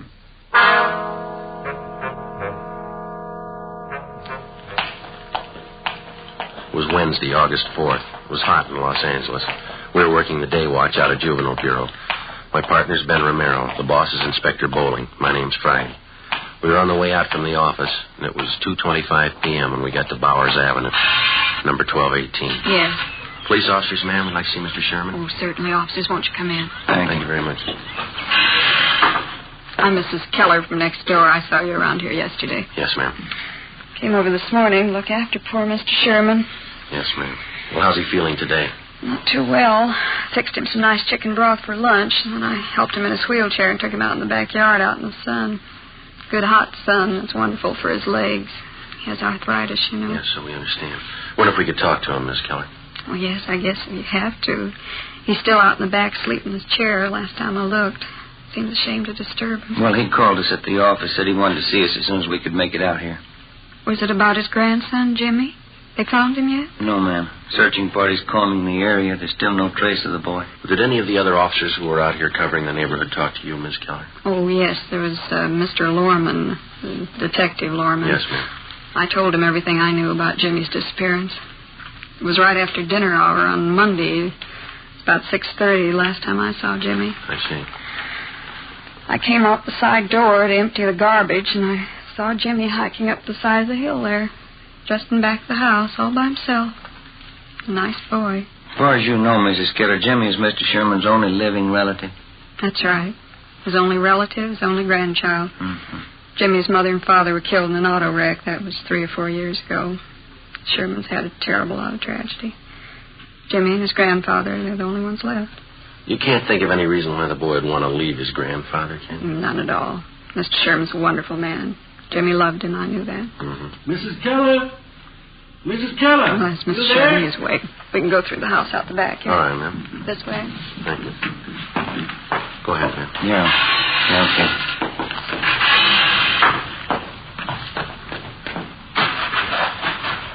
Visitors for you, Mr. Sherman. How are you feeling? All right, I suppose. Hello, Sergeant. Hi, Mr. Sherman. What about the boy? Have you found him yet? Well, nothing yet, Mr. Sherman. We've added more men to the searching party. We're doing everything we can. Gone 2 nights and 2 days. Tell me the truth, Sergeant. What's happened to the boy? Well, right now, we don't know any more about it than you do, sir, but that's no reason to give up hope. You told us yourself yesterday that Jimmy's been missing once before. It turned out all right that time. He wasn't gone for 2 nights and 2 days. Maybe you just say I'm old and I've got funny ideas, but I got a feeling, Sergeant, something's happened to Jimmy. Something's happened and I can't do anything about it. You just put those thoughts out of your head, Mr. Sherman. They're going to find Jimmy and it's going to be all right. Why don't you pull up those lawn chairs there, Sergeant? All right. I'm going to go in the house and fix some cold lemonade for you men. Well, thank you, ma'am. We got your phone message at the office, Mr. Sherman. Anything special you wanted to talk to us about? Yes, there was something. When you were talking to me yesterday... Yes, sir. I told you that Jimmy had on a brown jacket when he disappeared Monday night. Yeah. I was wrong, Sergeant. We found the jacket in his room. All he was wearing was a pair of blue jeans and this white sweatshirt. Do you think that might help any? Yes, sir, it might. We'll send out a supplementary description of his clothes. We'll see that everybody's notified. Just wish I could be out there with a searching party. Arthritis is pretty bad today. Caught me at a terrible time. Don't know what I'd do if anything happened to the boy. I know we've asked you this before, Mr. Sherman, but can you think of any reason at all why your grandson would want to leave home? No, sir, no reason at all. Those 2 collie pups over there in the pen. Jimmy just bought them last week with his own money. Saved up to get them. I see. The boy's crazy about dogs. That's why I say he just wouldn't pick up and leave everything. The boy and me got along fine. No reason for it, Sergeant. Something's happened to the boy. I just got a feeling. Officer? Yes, ma'am? A telephone call for either one of you. I get it, Ben. I'll be right back. Yeah, right.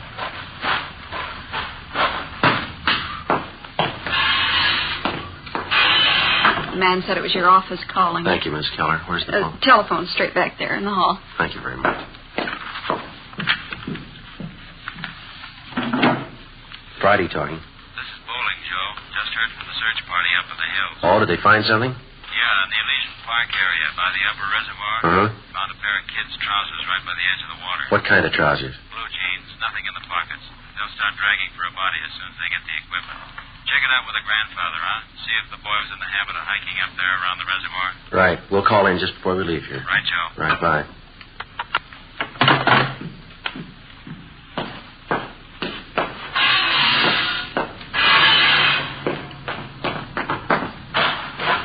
Well, there's your lemonade, Sergeant. Just poured it for you. Nice and cold. Thank you, ma'am.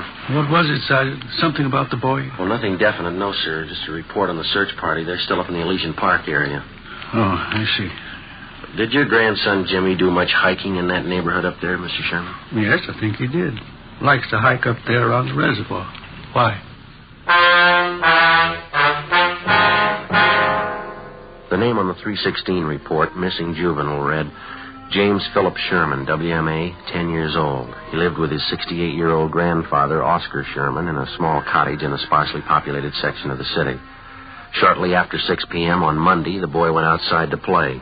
When darkness fell and he failed to return home, his crippled grandfather went out to look for him. Half an hour later, the neighbors joined in the search. No sign of the boy. At 10 p.m., Juvenile Bureau was notified, and throughout the night, squads of men on foot and in cruiser cars canvassed the area. A local broadcast and an all-points bulletin was gotten out on the boy. Neither the grandfather or the neighbors could find any reason for his disappearance. After almost 48 hours of continuous searching, the only lead we had was the pair of trousers found on the edge of the upper reservoir in Elysian Park. They were shown to the grandfather, but he failed to give positive identification. Dragging operations at the reservoir began immediately. Meantime, Ben and I, together with Lorman and Lopez from Homicide, checked out every possible lead on the missing youngster. One of the tips came from a Frank Grady, an unemployed carpenter who lived 5 blocks from the Sherman home. I don't know how much this may be worth to you, Sergeant. I don't want to get anybody into trouble, but I figured this is a pretty important thing. Well, what is it you want to tell us, Mr. Grady? Well, as I say, I don't want to get anybody in any trouble, but have you checked over everybody in this neighborhood? I think we've talked to just about everybody in the area, don't you, Joe? Well, either us or the men from Homicide. Why do you ask, Grady? Well, there's a guy who lives down the street there, right down the corner from this house. Old guy by the name of Gilby. Well, what about him? As I say, I don't want to cause any trouble, but maybe you ought to double-check him. One thing, he's an ex-convict, I know that. Another thing, he hates everybody in the neighborhood. Hates the kids, too. Wouldn't be surprised if he was your man. Why do you say that, Grady? Does he have any special reason for disliking the Sherman boy? Old man Gilby wouldn't need a reason. A real queer one. Say, I got a couple cans cold beer in the icebox, and I fix you fellas up. No, thank you very much. Just the same. What makes you think this Gilby had anything to do with the boy's disappearance, Mr. Grady? Well, number one, I saw old man Gilby out walking Monday night when the Sherman kid disappeared. Yeah? Saw him walking along the road up there. The same one that goes up by the reservoir. And I watched him. It was dark by the time he got back to his house. I'd check on him again if I were you. As far as you know, has Gilby ever been in trouble for bothering the kids in the neighborhood? Oh, Sergeant, he bothers everybody in the neighborhood. Real queer. Lives by himself, always complaining about something. Frankly, I think he's your man. I think he took that kid and he did something to him. Well, do you have anything at all to back up your opinion? You dig around. You'll find something on him. He's no good, and I'll bet on it.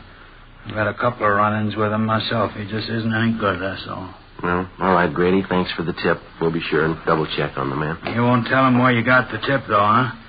Like I say, I've had run-ins with him before. It might cause trouble. No, he won't know where we got it. Thanks again. Okay, Sergeant. It's a pretty important thing.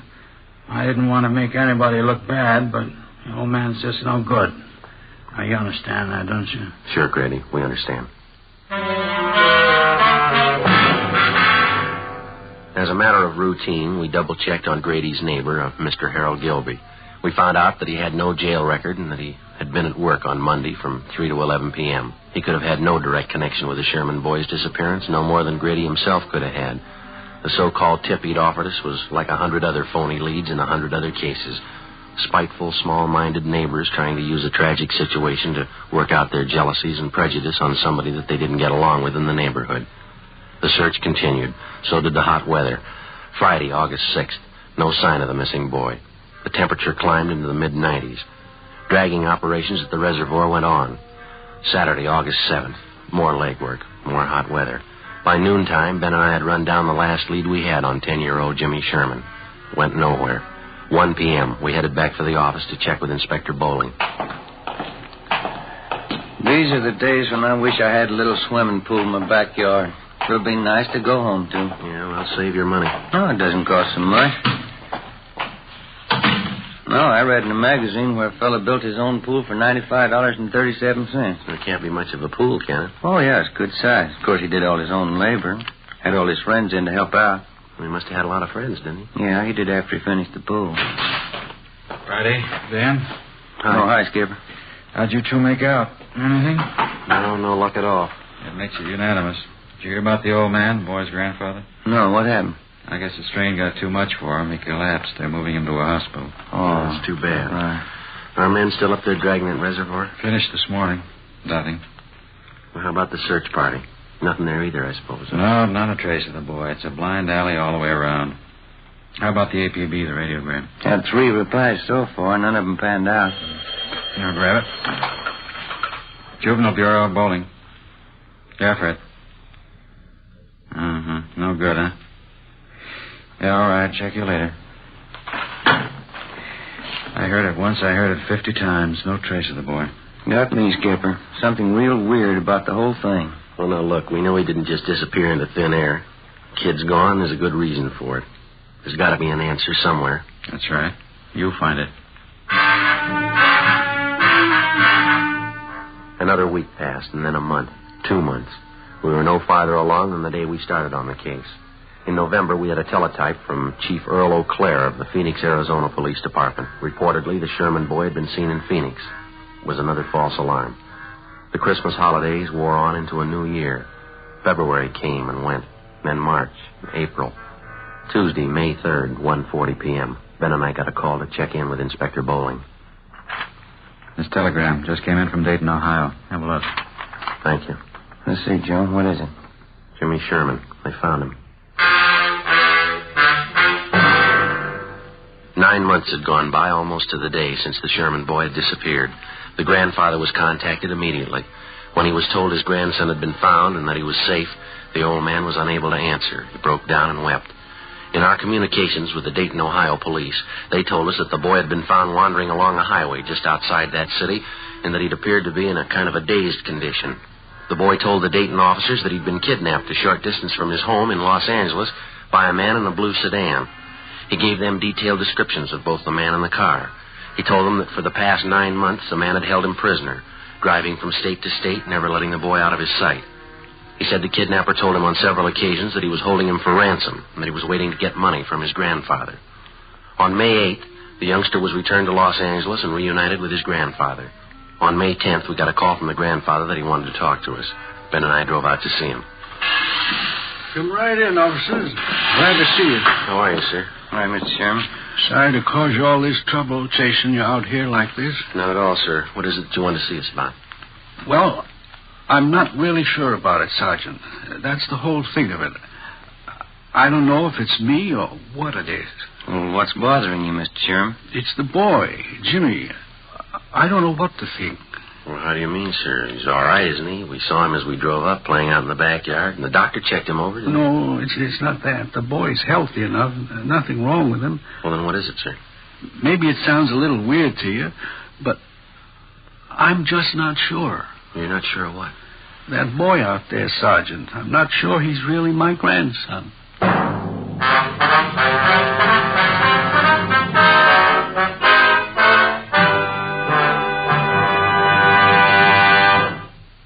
You are in the Communications Division of a Metropolitan Police Department, the teletype room.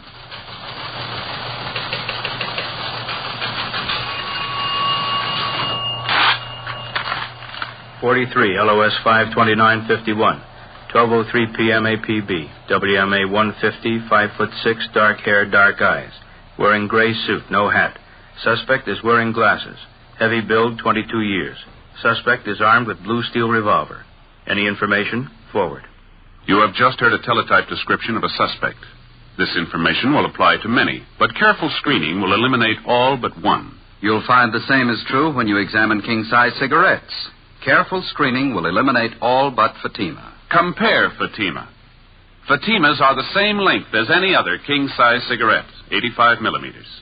Fatima has the same circumference, 1 1/64 inches around. And Fatima filters the smoke exactly the same long distance as other king-size cigarettes, but in Fatima the difference is quality. Fatima gives you extra mildness, a much different, much better flavor and aroma. You get all the advantages of extra length, plus Fatima quality, which no other king-size cigarette has. So compare Fatima yourself.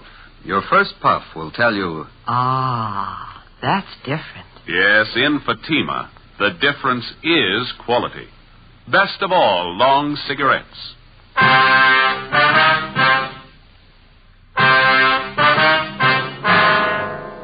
Tuesday, May 10th, 2 p.m. When the aging grandfather, Oscar Sherman, told us that he wasn't sure whether the recovered boy was really his grandson, Ben and I didn't know what to think. Our first reaction was that the shock of recovering the boy after he'd almost been given up for lost had been too much for the old man. Mr. Sherman admitted that there was no physical difference in the boy as far as he could see, but he still insisted that there was something wrong, that the boy seemed different somehow.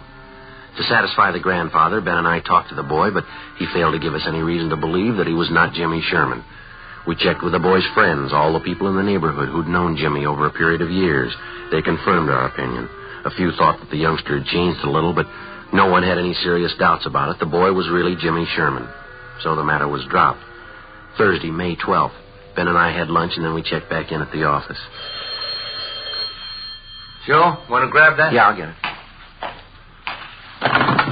Juvenile Bureau, Friday. Sergeant, this is Mr. Sherman talking. Yes, sir. Mr. Sherman? Yes, sir. How are you? I want you to come out and take this boy, Sergeant.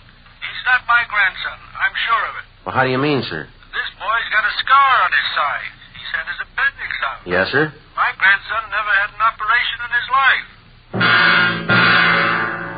Before we left the office, Ben and I briefed Inspector Bowling on the phone call from the grandfather, then we drove back to the Sherman house. While Oscar Sherman didn't claim that he knew his grandson's complete medical history, he was certain that the boy had not had his appendix out and that he had not had an operation. He told us that his neighbor, Mrs. Keller, could substantiate that she had known Jimmy since he was a baby. We put in a call to the Sherman's family doctor. He wasn't in. We left a message, and then we went next door to see Mrs. Keller. We found her in the kitchen washing dishes. I just got a couple more to rinse. Can you wait a minute? Yes, Loretta. Of course you can.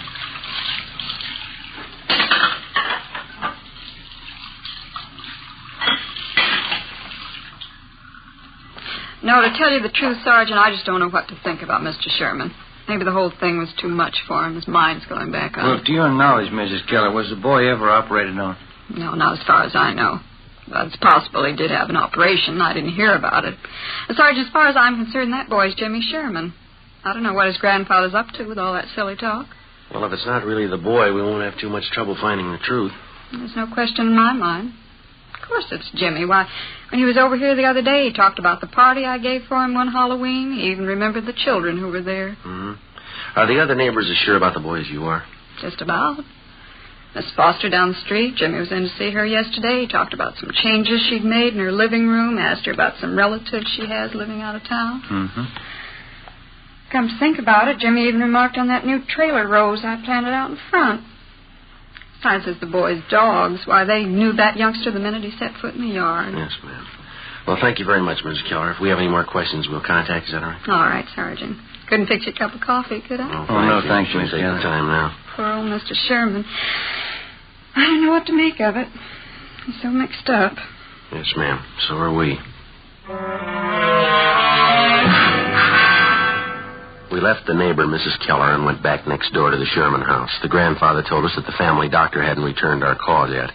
At 3:30 p.m., the boy came home from school, changed his clothes, and went out into the backyard to play. We figured we had nothing to lose in talking to the boy again.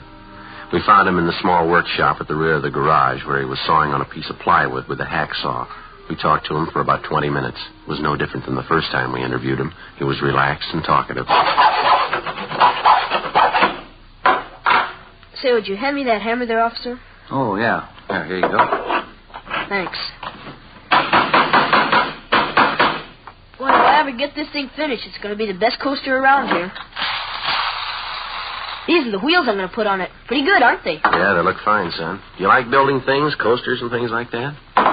Oh, yeah, I like it all right. It's fun. Your granddad says you've changed quite a bit since you got back, Jim. Says you didn't like working around the shop here before. Well, I guess I don't really. You know, once in a while I like to come out and fool around. Mm-hmm. Have you seen Mr. Barlow down the street since you've been back? Mr. Barlow? No, I went down to see him, but he wasn't home. Maybe I'll go down and see him tomorrow. His name isn't Barlow, is it, Ben? I thought it was Robinson. Oh, yeah, that's right, Mr. Robinson. Sometimes I forget. How do you and your grandfather get along, Jim, all right? Oh, sure, every once in a while he looks kind of funny at me. I don't know. I guess he's still worried about that man taking me away, you know, and all. Uh-huh. How you been feeling lately, Jim, okay? Sure, I feel fine. Hardly ever get sick. That's good. You ever been in the hospital, son? Uh-huh, just once. Had my appendix out. I hate hospitals. Can I have that can of nails there, please? Oh, yeah. Yeah, here you are. Gotta make this good and strong, you know. I'd like to ask you a question, son. Yeah? What's your real name? I'm Jimmy Sherman. You know that. No, I'd like to have the truth, son. Who are you? You must be fooling, officers. You know who I am. Jimmy Sherman. No, Jimmy Sherman never had his appendix out, son, but you did, and you've got a scar to prove it, haven't you? Sure, I had my appendix out. Ask my grandpa. He'll tell you. I'm afraid he won't, son. He says he's not your grandfather. He says you don't belong here. His grandson never had an operation in his life. How about it, son? You want to tell us about it? Oh, Grandpa isn't feeling well. He doesn't know what he's saying. Well, he knows you're not his grandson. Now, come on. What about it, son? All right. I'm not Jimmy Sherman.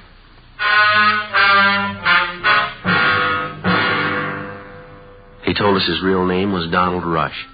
He said he'd run away from his home in Springfield, Ohio, 2 weeks before. He said that he'd been picked up by the police on a highway just on the outskirts of Dayton, Ohio. On returning the boy to the station, the police officers saw that he fitted the description of the missing California boy perfectly. It was almost as if the two were identical twins.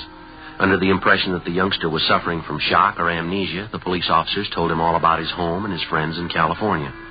They gave Donald Rush all the information that they had on the missing Sherman boy, all the newspaper stories, pictures, the dozens of teletypes and circulars which had been sent across the country in an effort to locate the missing youngster. On his way out to California on the train, the Rush boy was given dozens of newspapers to read, which contained thousands of words concerning the disappearance of Jimmy Sherman. So, by the time he got to Los Angeles, Donald Rush knew everything he had to know about the boy he was impersonating. We questioned the Ohio youngster further. Besides an exceptionally high IQ, he admitted to having an almost photographic memory. We took him in the house to face the grandfather of the boy that he'd been impersonating, the boy who was still missing. Mr. Sherman. Yes, Sergeant. Sit down, won't you? The boy here has a confession for you. He wants to tell you himself. I think I know. I was right all along, wasn't I, Sergeant? I didn't mean anything by it, mister. I just thought it'd be fun to make out like I was somebody else for a while. You wouldn't know the difference, would you, Sergeant?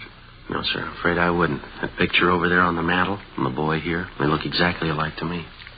There's only one thing I'd like to know, son. Yeah? Why'd you do it? Why'd you try and fool me? Oh, I don't know, mister. I ran away from home, and the cops picked me up near Dayton. They thought my name was Jimmy Sherman. They said I was a missing kid from California. Well, why didn't you straighten them out right then, son? I was kind of afraid, and if I told them what my real name was, they would have sent me back home. So I just let them think I was really Jimmy Sherman, and they seemed to be pretty sure I was. How long did you think you could keep it up, son, pretending you were somebody else? I don't know. Guess I never thought much about that. I got here, and everybody was nice to me. I just didn't think about anybody finding out. Honest, mister, I didn't mean to do anything wrong. I didn't mean to hurt anybody. And you never saw my grandson? You never saw Jimmy? No, sir. I just got on the train. They brought me out here. You don't know where he is? You don't know how he is? All right, try to take it easy, Mr. Sherman. Why would you do it, boy? You're a stranger. Why would you try to fool me about Jimmy? I'm sorry, mister. I didn't mean it. Honest, I didn't mean it. Thought I had him back. Thought I had him back. Come on, Ben. Let's go, son.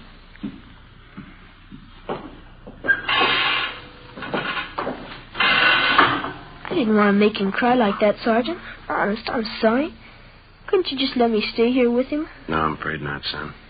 I won't do anything wrong. Don't you think I could just stay here with him? I'll go right back in there now and tell him I'm sorry.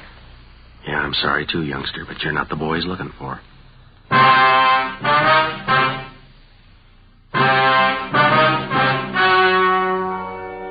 The story you have just heard was true. Only the names were changed to protect the innocent. On Wednesday, May 20th, a meeting was held at the Juvenile Bureau, City and County of Los Angeles, State of California. In a moment, the results of that meeting. And now here is our star, Jack Webb. Thank you. Friends, I hold in my hand a new pack of Fatimas. All I need to prove that Fatima is the best of all long cigarettes. Now here, on the side, you'll find this statement. Fatima contains the finest Turkish and domestic tobaccos, superbly blended to make Fatima extra mild.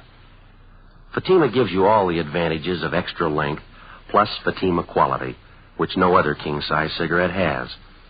So tomorrow, buy a pack of Fatimas. I know you'll find that in Fatima, the difference is quality.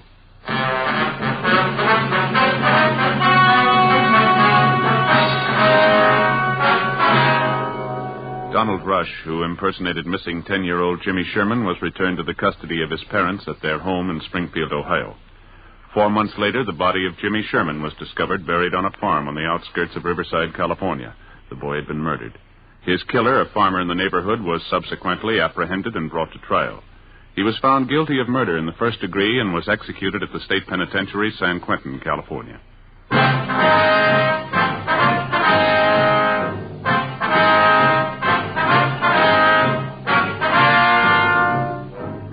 You have just heard Dragnet, a series of authentic cases from official files. Technical advice comes from the Office of Chief of Police W.H. Parker, Los Angeles Police Department. Fatima Cigarettes, best of all long cigarettes, has brought you Dragnet, portions transcribed from Los Angeles.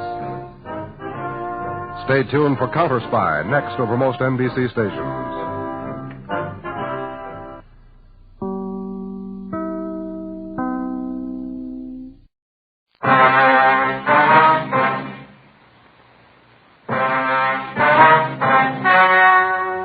The story you are about to hear is true.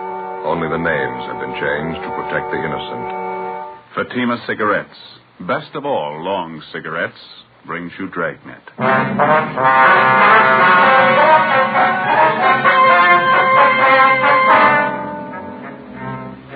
You're a detective sergeant. You're assigned the homicide detail. A wealthy society woman in your city vanishes. 2 months pass before her disappearance is reported to the police. There's suspicion of foul play. Your job, investigate. Webster's Dictionary. Definition of the word compare. Compare. Examine for purpose of discovering resemblance or difference. Now, let's compare Fatima with any other king-size cigarette. The resemblance. Fatimas are the same length as other king-size cigarettes, 85 millimeters. Fatima has the same circumference, 1 1/64 inches around. And Fatima filters the smoke exactly the same long distance as other king-size cigarettes. The difference. In Fatima, the difference is quality. You see, Fatima contains the finest domestic and Turkish tobaccos superbly blended to make Fatima extra mild. You get all the advantages of extra length plus Fatima quality, which no other king-size cigarette has. So compare Fatima yourself. Your first puff will tell you... Ah, that's different. Yes, in Fatima, the difference is quality. Buy Fatima. Best of all long cigarettes.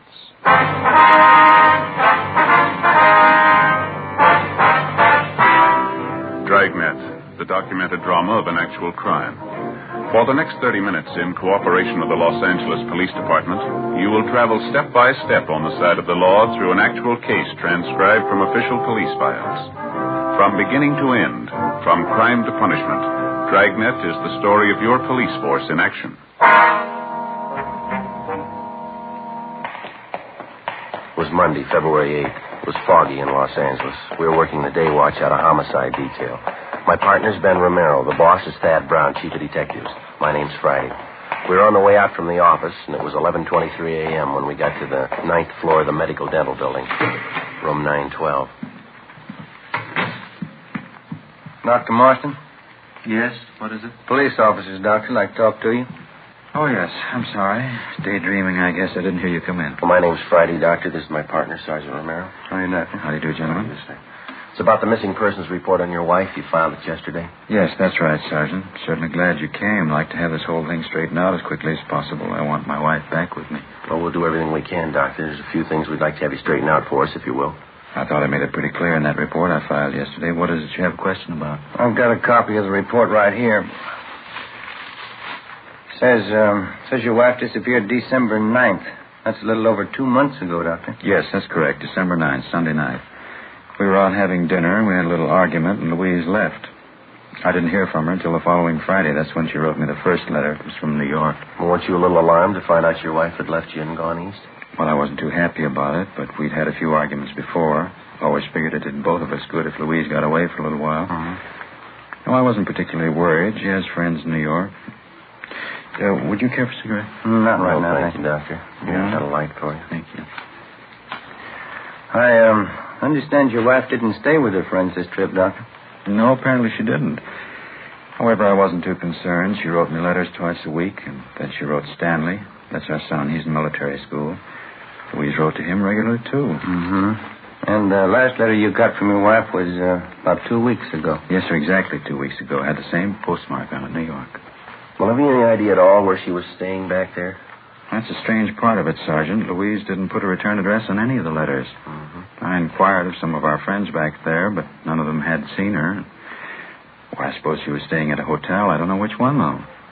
Well, about those letters, Doctor, now you're sure that they're in your wife's handwriting. You don't think they could be forgeries, do you? It's possible, but I don't think so, Sergeant. I know my wife's handwriting.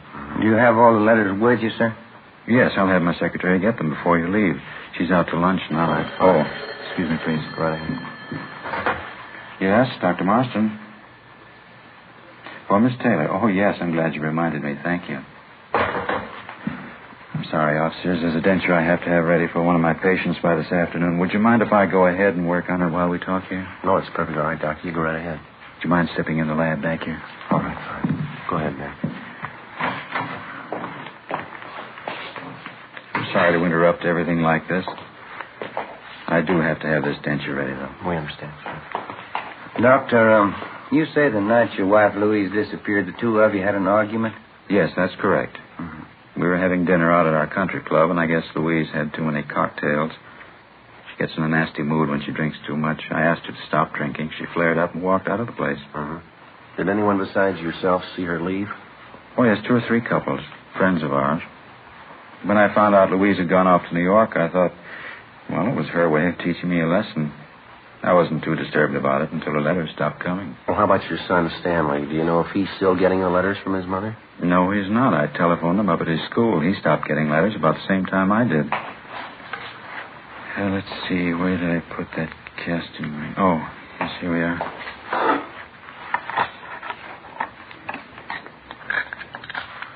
Then, as far as you know, Doctor, no one at all has actually seen your wife since that night at the country club when she walked out and left you. That's correct. As I say, if I hadn't been getting those letters from her every week from New York, I would have called the police in long ago. Would you excuse me, please? Oh, yeah. Quite a bit of oxide in this gold crown I've cast here. A little bit of acid should take care of that. Well, what's your theory on all this, Doctor? Your wife leaves suddenly and she goes to New York. She corresponds with you and your son, and then her letters stop coming. What do you think might have happened? Well, frankly, Sergeant, the whole thing's a terrible family mix-up. Get this crown here out of the acid.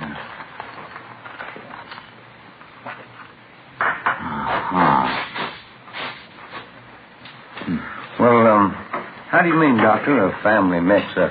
Well, just that. There's only one reason for Louise disappearing the way she has. Money. Money and that stepfather of hers.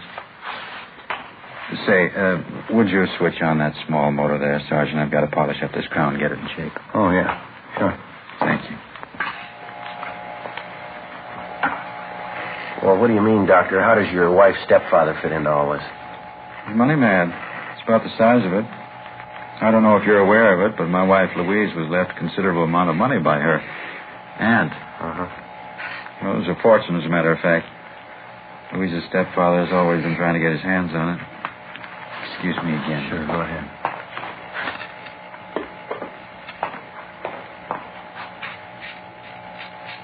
Well, and you think your wife's stepfather is responsible for her disappearance, is that right? Oh, I'm not making any direct accusations, Sergeant. But 2 days ago, or 2 days before Louise disappeared, I had $80,000 in bonds signed over to her. Checked around since she's been gone. Haven't been able to locate the bonds anywhere. You think she had the bonds with her when she left? Guess I'm sure of it. Pardon me just a moment. Yes, go ahead.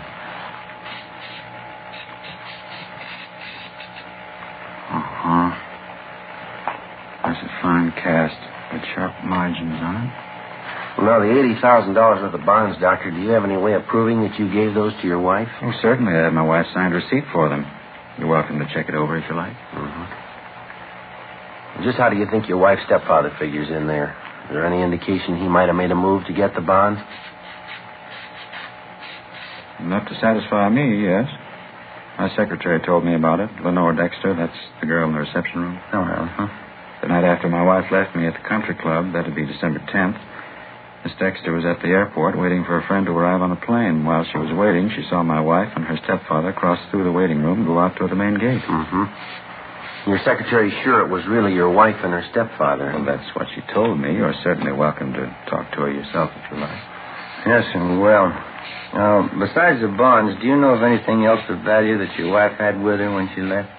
No, I don't think so.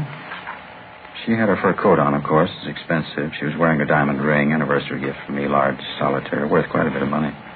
You can get the description from the jeweler. I'll give you his name. All right, Doctor. Your wife's stepfather, we'd like to have his name and address, too. Surely. I'll have my secretary check on both of them right now. All right, fine. Sergeant, you've got to find Louise. I've got to have her back with me. Well, we'll do everything we can, Doctor. We promise you that. I know my wife wouldn't stay away of her own free will, not this long, not at a time like this. How do you mean, sir? Well, let me show you.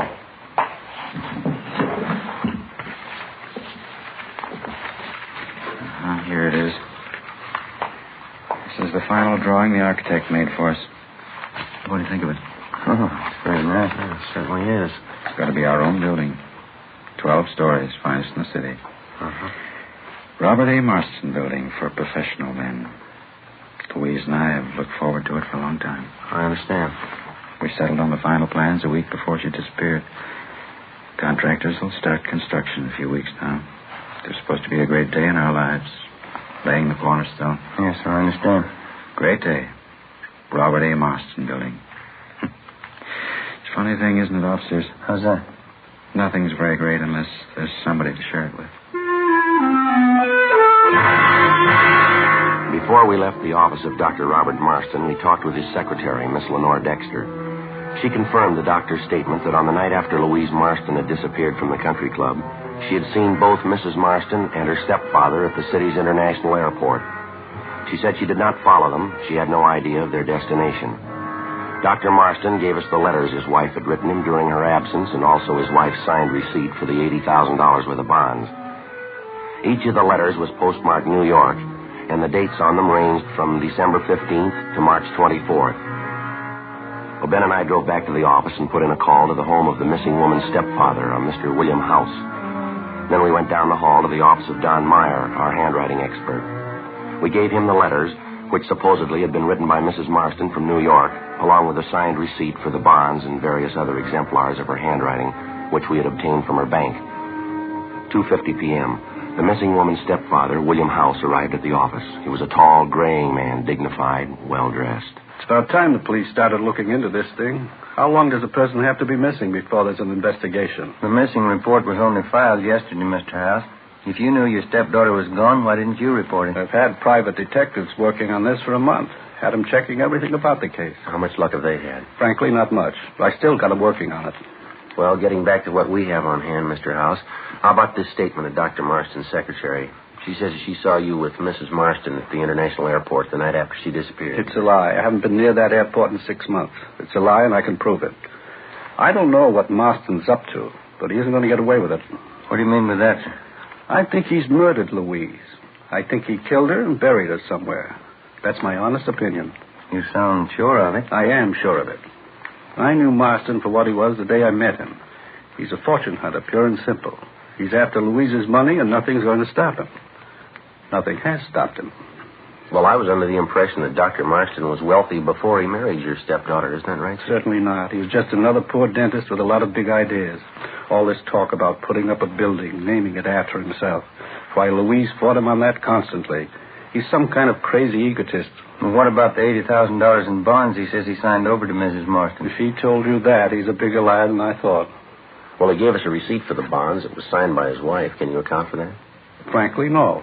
Either he got her signature on it by some kind of trick, or he forged it. I'm sure he never had that much money. Those bonds belong to Louise. And what about the letters Dr. Marston got from his wife? You think they were forged, too? I'm positive they were.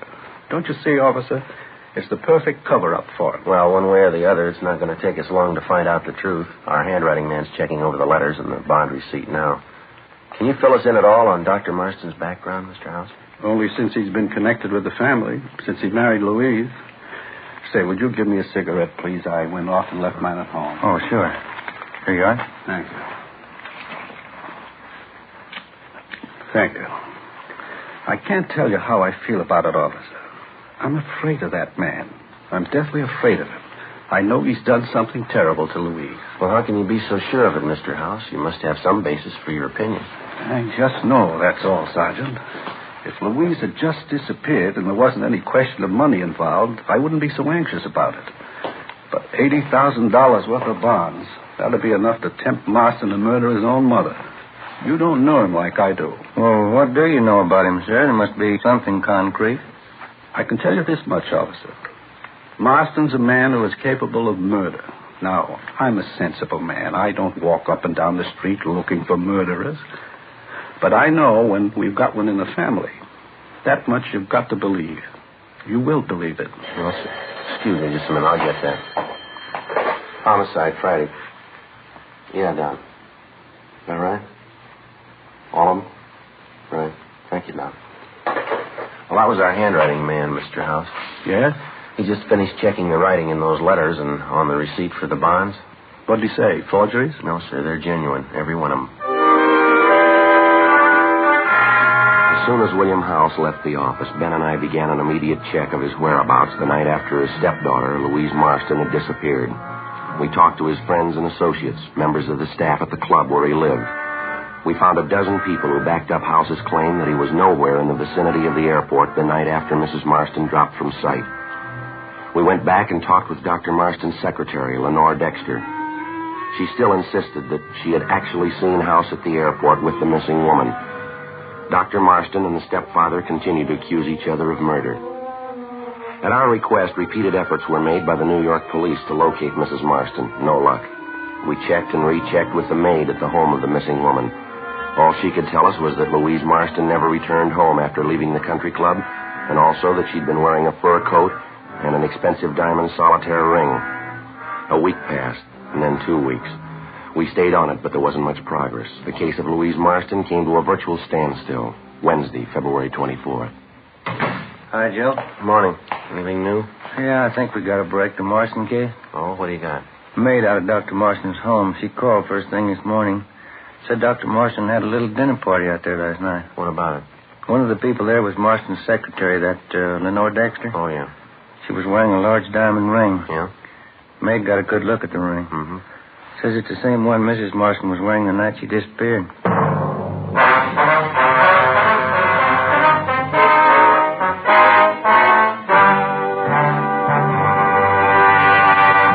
You are listening to Dragnet, authentic cases from official police files.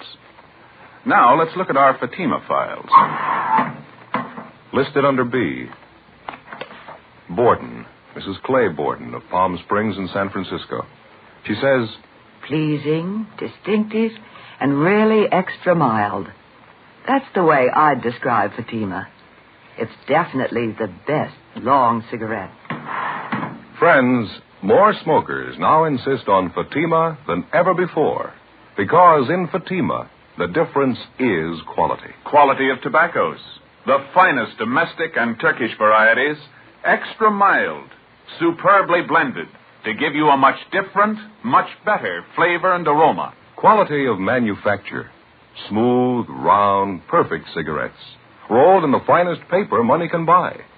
Manufactured in the newest and most modern of all cigarette factories. Quality, even to the appearance of the bright, clean gold and yellow package. Remember, Fatima gives you all the advantages of extra length, plus Fatima quality, which no other king-size cigarette has. So if you smoke a king-size cigarette, compare Fatima. You'll find they now cost the same.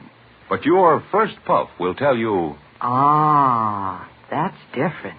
Yes, in Fatima, the difference is quality.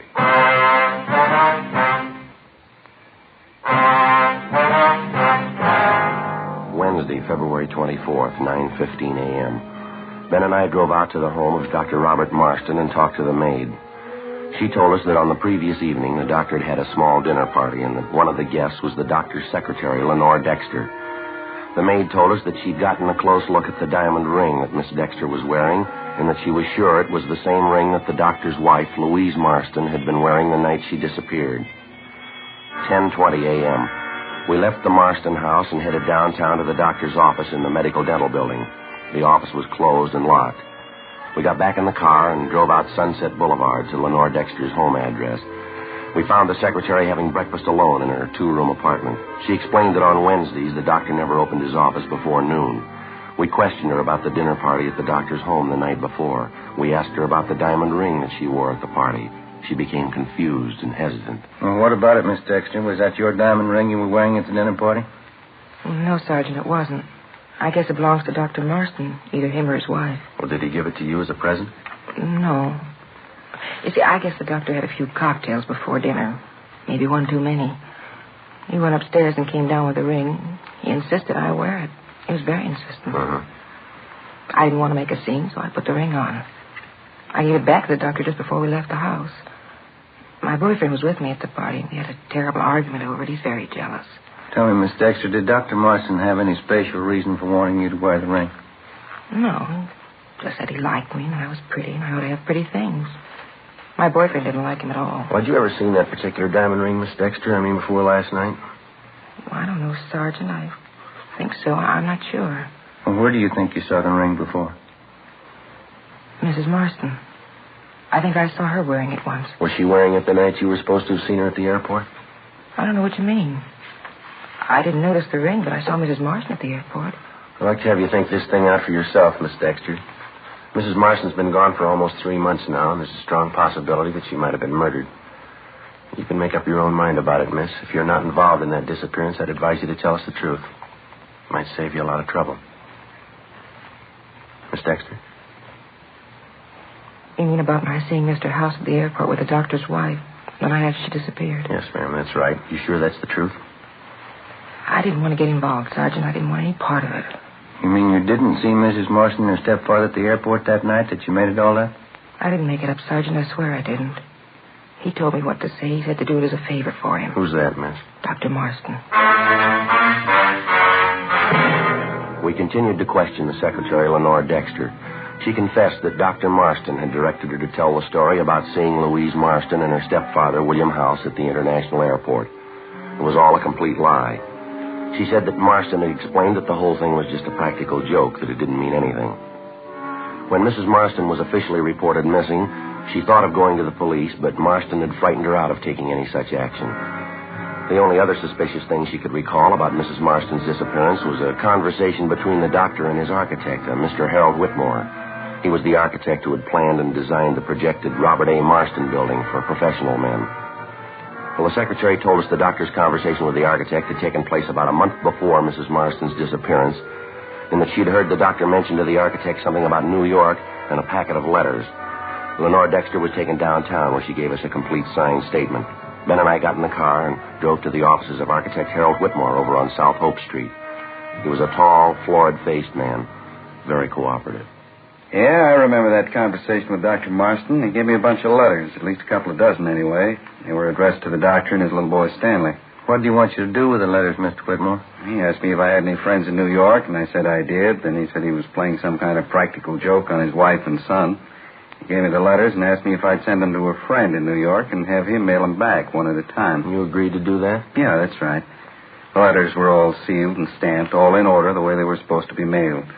I just sent them back to this friend of mine, Bob Rogers, in New York. Forgot all about it. Mm-hmm. Mr. Whitmore, how long have you known Dr. Marston? Very long? No, not too long, only in a business way.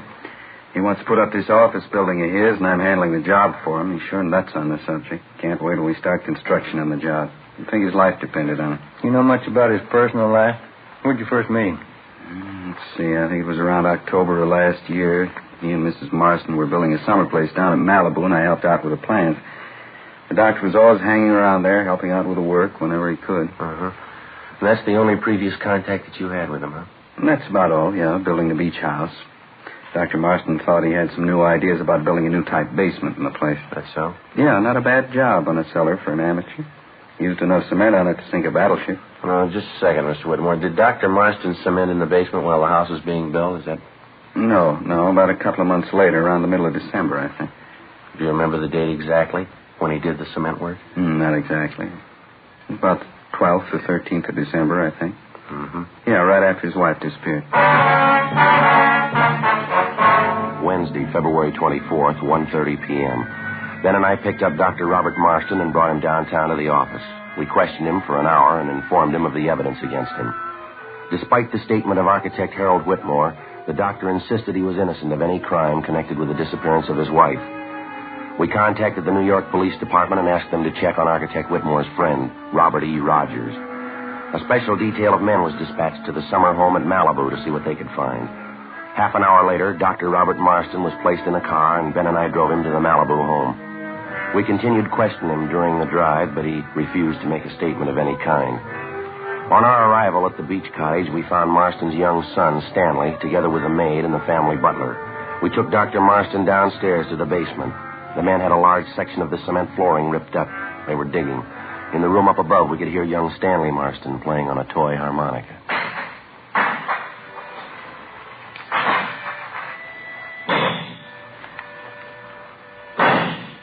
I'd like to know something, Sergeant, just for my information. Yes, sir?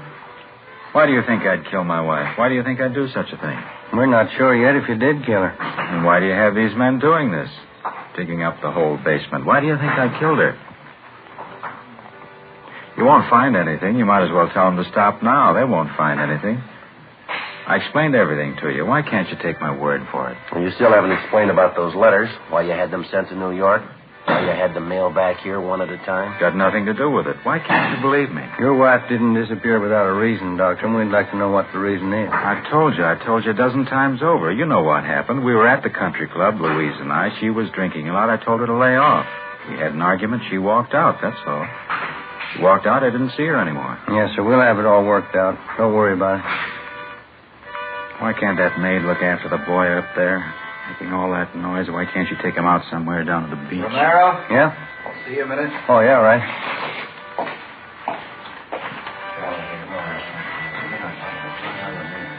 Sergeant, what do you want me to say? What's that? They've found her. You know that. Louise, right where I buried her. What do you want me to say? Well, that's up to you. Guess you wouldn't understand, would you, Sergeant? The only thing I ever wanted in my life. She wouldn't let me have it. The building. Robert A. Marston building. For professional men. You mean your wife wouldn't give you the money for it? That's why you quarreled, is that it? I tried to tell her. It was one fight after another. She didn't know how much it meant to me. And that's why you killed her, huh?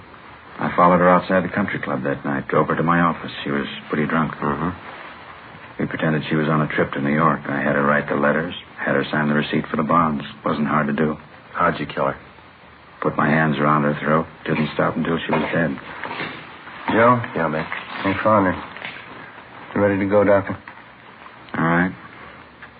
It was a dream of a lifetime, Sergeant. I almost had it. The Robert A. Marston building. Finest in the city. Yeah. You want to come upstairs, Doctor? We'll get your coat. You'll try to understand, won't you? I wanted something that'd last. My own building. My name on it. Something you'd remember. Yeah. That's the reason I killed Louise. She didn't want me to have it. My own building.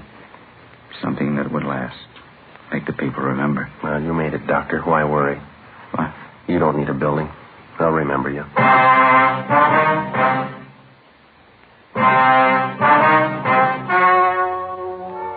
The story you have just heard was true. Only the names were changed to protect the innocent. On June 3rd, trial was held in Superior Court, Department 87, City and County of Los Angeles, State of California. In a moment, the results of that trial. And now here is our star, Jack Webb. Thank you.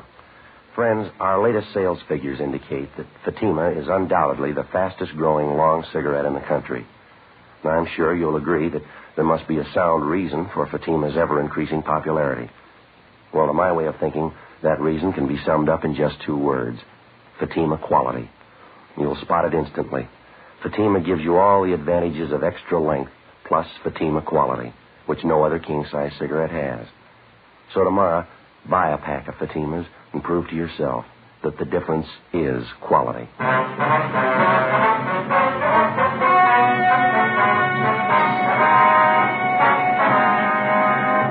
Robert Alexander Marston was charged with murder in the first degree.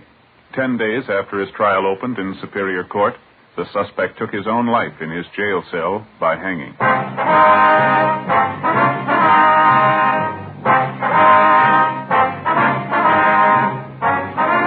You have just heard Dragnet, a series of authentic cases from official files. Technical advice comes from the Office of Chief of Police W.H. Parker, Los Angeles Police Department. Fatima Cigarettes, best of all long cigarettes, has brought you Dragnet, transcribed from Los Angeles.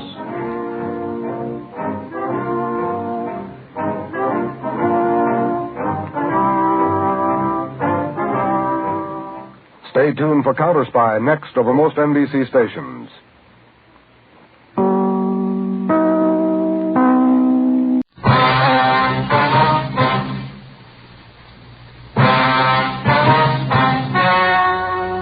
The story you are about to hear is true. Only the names have been changed to protect the innocent. Fatima Cigarettes, best of all long cigarettes, brings you Dragnet.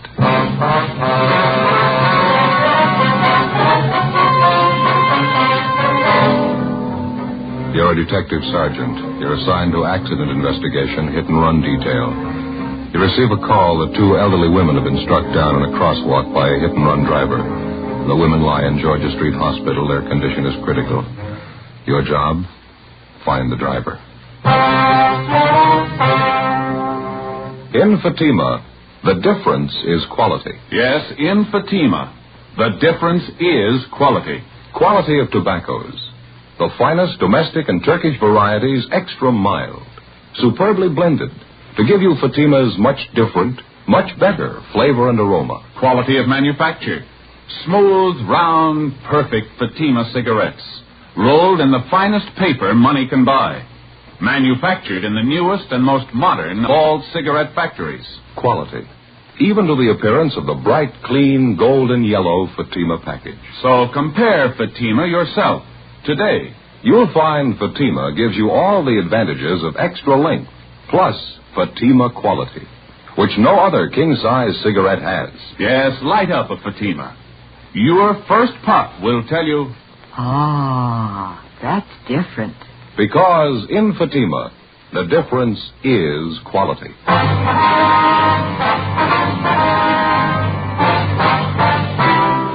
Dragnet, the documented drama of an actual crime. For the next 30 minutes, in cooperation with the Los Angeles Police Department, you will travel step by step on the side of the law through an actual case transcribed from official police files. From beginning to end, from crime to punishment, Dragnet is the story of your police force in action. It was Saturday, September 5th. It was mild in Los Angeles. We were working the day watch out of accident investigation, hit and run detail. My partner's Ben Romero. The boss is Benny Caldwell, chief of traffic. My name's Friday. It was 7:35 p.m. when I got to 4656 Collis Avenue. My front door. Is that you, Joseph? Yeah, Ma. Got both Sunday papers. Oh, good. It's nice music on the radio, isn't it? Yeah, it's pretty. It's your favorite song, isn't it? Yes. See you in my dreams. Every Saturday night we used to get together down at the old Cromwell house on West Adams Boulevard. Weekly dance, you know. Yeah, I know. It was a lovely old home down there. Had a beautiful ballroom upstairs. Always had a good time at the Cromwell house. Was that before you were married? Oh, my, yes. That's your father through Mildred Cromwell, you know. She was quite fond of him, too. Is that so? Yes, she was. Oh, nothing serious, but she used to think quite a lot of Sam. And you broke him up, huh? Now, Joseph, you know I wouldn't do a thing like that. If Millie was only mildly interested in Sam, I wouldn't come between two people that were happy. You know that. No, that isn't the way he used to tell it. Said you just broke him up, that's all. Yes. Well, he ever tell you about the time all the girls invited some of the fellows from the Royal Order of the Western Wildlife Protective Brotherhood, Southern Charter, over to the basket raffle? To a what? Basket raffle. All the girls packed tasty lunches, and the boys bid for them at auction. Oh, yeah. It was a warm summer evening, just like tonight. It was a grand affair. Annie Shellman was there with Jim Donahoe, and your father came with Lorenzo Fisher, the grand vizier of the wildlifers. Yeah, sounds like quite an evening. Oh, it was, Joseph, it really was. Samuel bid the highest for my basket, $10.15. I'll always think to this day that's the reason Millie Cromwell's been so cool toward me. Yeah, could be.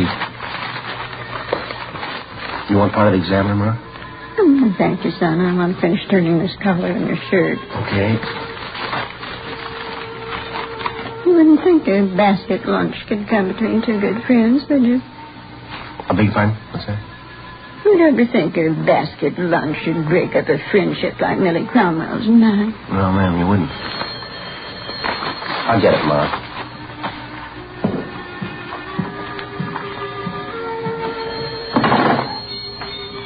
Friday talking. This McDermott, Joe. Oh, yeah, Mac. Got a bad one. Two elderly women were struck by a hit and run. Well, just a minute, Mac. I can't... Hey, Ma, would you turn down the radio, please? You're all right. Thank you. Yeah, Mac, go ahead. 3 blocks west of Riverside on Los Feliz. We have 2 traffic cars out there now for the preliminary investigation. You and Romero better roll on it. Right, Mac, right away. I've already notified Romero. He's on his way over to pick you up now. Okay, I'll be ready. Keep me informed, huh? Right, Mac. Bye. Did you have to go back to work, Joseph? Yeah, where'd you put my flashlight, do you remember? It's right here in the desk. Okay, thank you. What is it, sudden accident? Yeah, bad one, it sounds like. Hit and run. Who was it? Did they say? A couple of elderly women struck down up on Los Feliz. Isn't that terrible? Yeah, Ma, they're all terrible.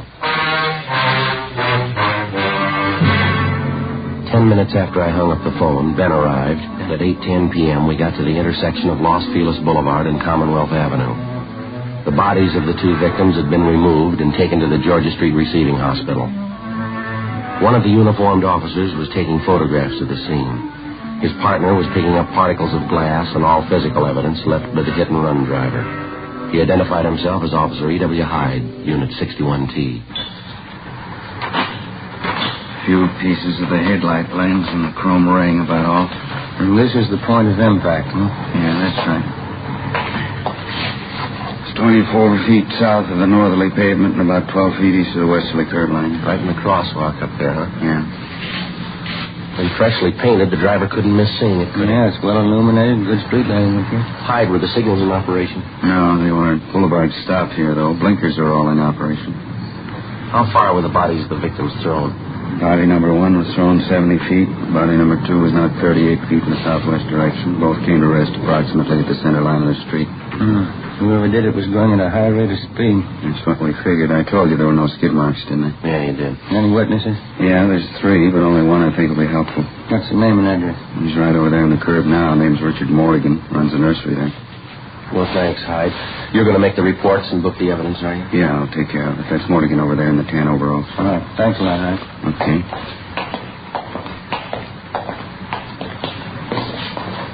Your name, Richard Morgan, is that right, sir? Yeah, that's right. Police officers, Mr. Morgan. This is Sergeant Romero. How are you? Hi, sir. My name's Friday. We're out of accident investigation. I'd like to talk to you about the accident that just happened here. Sure was a bad one. Hope you catch those kids. Didn't even slow down. I understand you witnessed the accident. Wonder if you'd be kind enough to tell us what you saw. I was just closing up my nursery here. Just unlocked my car and was about to get in when I saw this car come shooting up Los Feliz there. Fast clip. Where were the two women? They were just stepping off the curb onto the crosswalk over there. I could tell they didn't see the car. I yelled, honked my horn. Guess I wasn't quick enough. It was just awful. Go on, Mr. Morgan. Oh, the way that car hit those women looked to me like he knocked them 50 feet at least. Then, just like nothing at all, the car raced right on through the intersection on down Los Feliz, that way. Did you get a look at the driver? No, sir, not too good, but I believe he had blonde hair. Looked to me like he was alone in the car. Anything more about him? Looked like a young kid to me. I'll bet on that. He was a young, blonde kid, about 18, 19, on in there. Now, how about the car he was driving? Can you help us out there, sir? I believe it was a Ford. I don't know what year. Yeah, a Ford sedan, 2-door. What color was it? Black, dark blue. I'd say black. Did you happen to get the license number, sir? No, sir. Everything happened so fast, I guess I was kind of stunned for a minute. You know how you'd be. Sorry, wish I did. You're pretty sure about the car, Mr. Morgan. Are you familiar enough with cars to be positive it was a Ford? Yeah, I think I am. And you don't know what year the car was? No, sir. Sorry, I don't. Just know it was a Ford sedan. Well, thank you very much, Mr. Morgan. We may have to check back with you later. Anytime. I'd rather do whatever I can to help you get that driver. How can we get a hold of you, Mr. Morgan? I'm right here all times. Morgan Nurseries. 4402. Thank you very much. Those two old women, they didn't have a chance the minute they stepped off the curb. Crazy kid didn't even stop to see if he could help them. Yes, sir. Was no. Didn't see him. Maybe it wasn't for. Before we left the scene of the accident, we interviewed the other two. They could add nothing to Richard. Mitigation disclosed. Victim number 1 was victim number 2 was identified as Elizabeth Ann Carey, age 65. Ben and I drove over to the Hollywood station, where we met Officer Hyde, who was just completing his reports and was booking the physical evidence found at the scene of the accident. Included in the evidence were the topcoats worn by the victims at the time they were struck down. All this was turned over to Lieutenant Lee Jones in the crime lab. Ben and I compiled the small amount of information that we had. The physical scene and scanned information that the witnesses were able to give us. Not enough for us to attempt to identify the driver of the hit-and-run car. Well, there wasn't much to go on.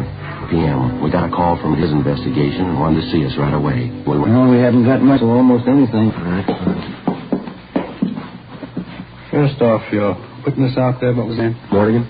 Yeah, well, Morgan was right. The car was black. Then a microscopic analysis on scrapings found on the victim's coats. Yeah. I'd say a black car, previously painted tan or sand color under the black. That was one of the things he's positive about. How about the make and the models? Anything there? Is that too much to ask? I think maybe I can help you there, too. What's the break-in? Let's see. Just got back from the lighthouse. Ran a lens meter test on those pieces of broken headlight lens, and the diopter reading shows that particular type lens was made in 1934. Well, how about the make of the car, Lee? The only company that used this type of lens was the Ford Motor Company. Pretty positive about it? Ran a spectrographic test on the chemical composition of the glass in the lens. Checks out. Huh? You got a car to work on. That's it, 1934 Ford Black. Oh, thanks a lot, Lee. It's all right. When you find the car, I can tie it indefinitely for you. Oh, that's fine. Oh, excuse me. Crime Lab, Jones.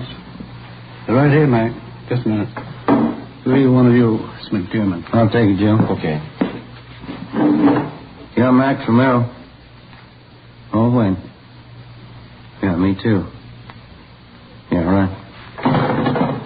Mac just got word from Georgia Street. Yeah? Both victims. They just died. With the death of the two victims, what had only been a hit-and-run felony had now become a case of manslaughter, 2 counts. Ben and I went back to the office and met with Lieutenant McDermott. Past experience has proven to the traffic officer that the quickest and surest way to a successful prosecution of a hit-and-run case is with the full cooperation of the average citizen. A hit-and-run felony differs from the ordinary police case in that the investigating officers are not dealing with a criminal suspect. In a case of this nature, the guilty party could well be the outstanding citizen of his community. In all probability, he had no motive for a crime, only motive in running from the scene of the accident. Well, the one way to gain citizen cooperation was to acquaint him with all the details of the accident, any and all information that we had or would obtain as the case worked towards solution. 10:15 p.m., Saturday, September 5th. In addition to the emergency broadcast put out at the time of the accident, supplemental broadcasts and APBs were sent out. Ben and I then started to make up a special police bulletin. Wanted for manslaughter and hit-and-run felony. Okay. Information regarding identity of occupant of following hit-and-run vehicle. Regarding identity of occupant. Yeah. Vehicle, okay. Got it? Mm-hmm. Involved in accident resulting in death of 2 female pedestrians. Accident. Yes. Accident occurred September 5th. Approximately what time, Joe? 7:30 p.m. Right. On Los Feliz Boulevard at intersection of Commonwealth Avenue. Okay. Now, can I see what we got? Mm-hmm. Thank you.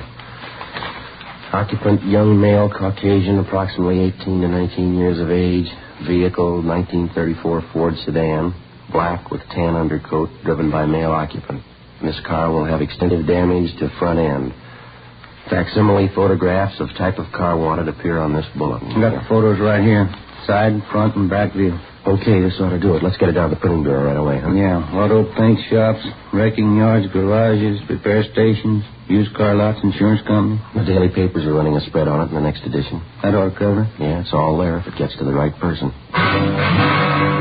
Wednesday, September 9th, 10:45 a.m. The inquest of the 2 hit-and-run victims was held, and the jury returned a quick verdict of manslaughter, 2 counts, naming a John Doe as guilty. For the next 3 weeks, we received numerous phone calls concerning the black Ford sedan. All leads were checked out and failed to materialize. Cars fitting the description of the wanted vehicle were constantly being stopped and the occupants questioned. We got nowhere.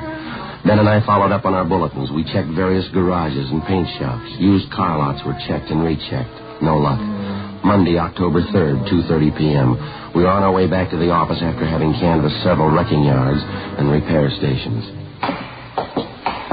I never knew they made so many black 34 Ford here. I don't see how we could have overlooked anything, you? No, I don't. Something ought to break on this thing soon. We just had a little more to go on. That license number, if somebody could have seen it. Yeah, that'd help, wouldn't it? I'll get it. Traffic, Friday. Hello, my name's Dan Provost. I run a used car lot, Dan's Corner at 54736 6th Avenue. Yes, sir? I'd like to talk to somebody regarding that last bulletin you sent out September 7th this year. Well, I think maybe I can help you, sir. That 34 Ford you're looking for on that hit-and-run thing? Yeah, that's right. Young kid kid, blonde, says he's got some repair work for us. Yeah? I got one of my mechanics stalling him now. What's the car look like, Mr. Provost? Like the one you're looking for. The reason I called is because he says he banged up the front end. Right away, I remember the bullet. All right, sir. See if you can hold him there, will you? We'll be right over. I'll do my best. We'll be right there, sir. I think I've got your man for you. It took us to get to 50 Dan's corner. We crossed over the gravel-covered lot to the rear where we found it. Yes, sir, that's right. I'm sorry, I did my best, but I couldn't hold him here without making him suspicious, but I'm sure he'll be back. How do you know? You see, he bought this car from us, says he had a little accident and wanted us to fix it up for him. I told him we would if he'd bring it in. Why do you think you left? It's only been about 15 minutes since you called us downtown. Well, he might have heard me talking to you. Well, if he did, and he's our man, I doubt very much if he'll be back. I bet he will. Blonde kid, about 19 years old, driving a black 34 Ford, just like the one you're after. Well, can you give us his name and the license number of the car? Sure, it's Curly Watson. License number, got it right here. 9R9707. I looked it up on his contract. And this name, Curly, you have his full name?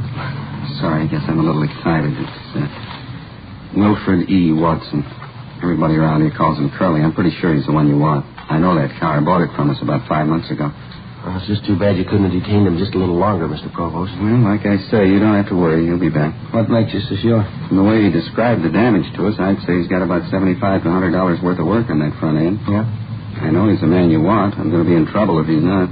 What do you mean? Well, it was the only thing I could do on the spur of the moment like that. Yeah?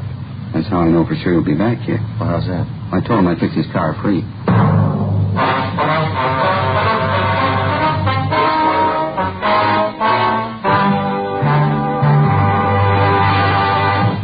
You are in the forgery division of a Metropolitan Police Department. Handwriting analysis.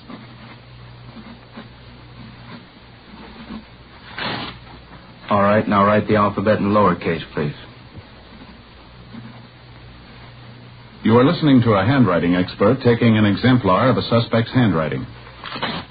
Now write the numerals from 1 to 10, please.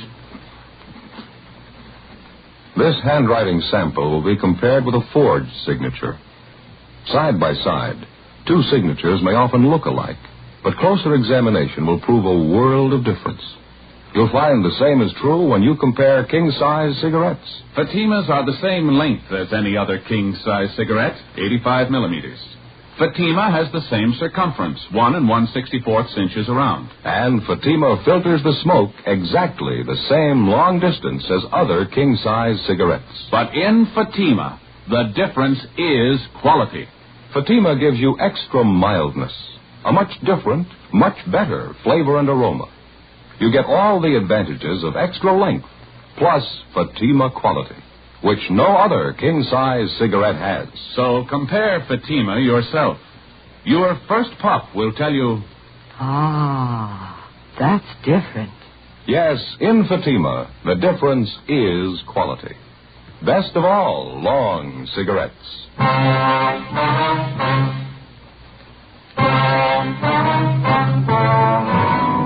We called Lieutenant McDermott and filled him in. He sent Sergeants Kilpatrick and McClendon out to relieve Ben and me and to maintain a stakeout on Dan's corner, the used car lot, in the event the suspect should return. We went back downtown to R&I. Wilfred E. Watson had a record and was wanted by the Fresno Police Department where he had jumped bail. The charge was grand theft. We took Watson's mugshot back to the used car lot where he was positively identified by Dan Provost. Ben and I went to his last known address. The landlady told us that Watson had moved approximately a month ago and had not left a forwarding address. From his mama sheet, we obtained a list of his friends and associates. All efforts to locate him failed. The stakeout continued. We showed the mugshot to Richard Mortigan, the one good witness to the accident. He said he could not identify Watson as he did not get too good a look at him, but he stated that there was a possibility that he could be the man. A week went by. The whereabouts of the suspect was still unknown. Tuesday, October 10th, Ben and I were out running down a lead on Watson when we received a call to return to the office. Lieutenant McDermott met us as we got there. I put that call in for you. Anything doing there? I got a lead. I don't know how good it'll be, but we ought to check it out right away. Well, what do you got? We just received a call from the Santa Monica PD. Uh-huh. Mrs. Agnes Hastings called in and gave him a little something. Yeah? As I say, maybe there's nothing in it, but see what you think. All right. The Hastings woman stopped in at a local soda fountain down there. The place is patronized by the hot rod crowd. Mm-hmm. Said she overheard part of a conversation between a couple of the kids. Yeah? This one dark-haired boy was sitting at the counter when another kid walked in the front door. The kid that came in had red hair. The dark-haired kid said, "Hi, Red," and the redhead sat down by him. Yeah. And one of the kids made some remark about the boy's red hair. Asked him why he dyed it. The redhead said, "Well, they're looking for a blonde, aren't they?" Yeah. It could be a little something, huh? Yeah, I thought so. Then the Hastings woman followed the red-headed boy outside and took the license number of his car. Mm-hmm. Anything there? I don't know yet. Ran it through DMV, but it's not in the file. Mark Benson's got a call into Sacramento now. Anything new on Watson? No, nothing yet. Well, where can we find this Agnes Hastings, Max? Oh, here's the address right here. Okay, thank you. Well, that's all she had. Said she'd been following the hit-and-run story in the papers. Thought this might be worth forwarding anyway. Yeah. Oh, just a minute. Mm-hmm. Traffic, McDermott. Oh, hi, Art. Yeah? Oh, you did, huh? Mm-hmm. Yeah, I see. Uh-huh. Yeah. Yeah, right. Bye. That was Art Kilpatrick. He and McClendon picked up Watson. Yeah, anything? They're bringing him in now. They say this Watson denies the hit and run. Jones will check his car over, then we'll know a little more. Well, there's not much we can do till we hear from Benson on the Santa Monica thing. Well, maybe there is. What's that? We got 2 leads. We can hope one of them's right. While waiting for the call from Mark Benson at CHP, Ben and I drove over to the police garage on South Figueroa. Wilfred Watson's car had been impounded, and Lee Jones had made his investigation. His findings eliminated Watson's 34 Ford as being the hit-and-run car.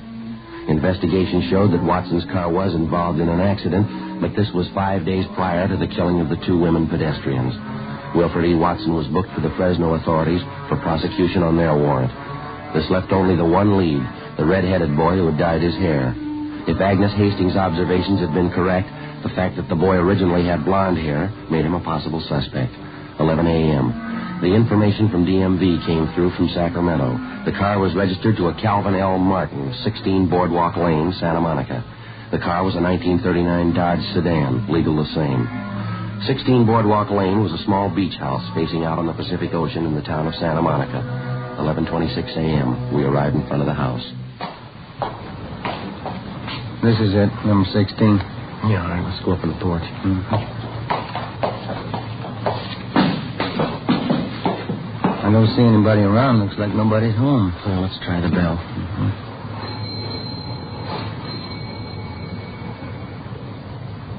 I guess you're right. Nobody home.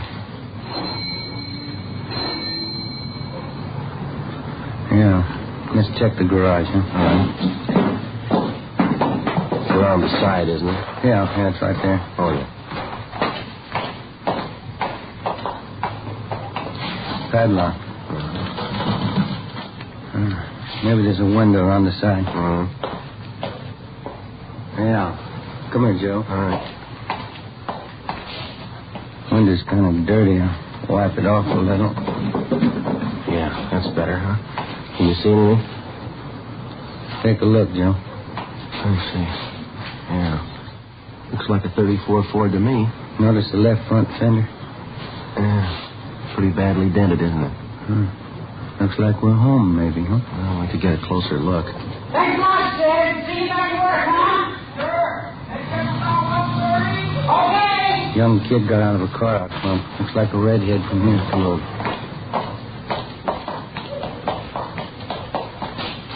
Hi. You men want something? Police officers. Yeah. Do you live here? Yes, I do. What's wrong? What's your name? Louis Martin. Who is Calvin L. Martin? My father. Why? Was he on a 1939 Dodge? Yeah, that's right. Anything wrong? Whose car is that down in the garage there? Belongs to a friend of mine. I just let him keep it in there. What's his name? Jesse. Yeah, well, Jesse what? Jesse Armstrong. Where does he live? Over on Venice Boulevard. What's the number? I don't know offhand. And you let him park his car here in your garage? You don't know where he lives? Well, I know, but I just can't think of it. I don't understand. What's wrong? You got a key to the garage? No, Jesse's got it. You don't keep a key to your own garage? No, I let Jesse keep it. You always had red hair? Sure. Why? Red on top and blonde at the roots. Is that it? I wish you'd tell me what's going on. No, Armstrong, you tell us. Well, What's a joke? All right. Let's hold it right here. I didn't do anything. Let me go. Well, how about it, son? That's the second time you tried to run now, isn't it? How'd you find me? Who told you? You want to tell us about it?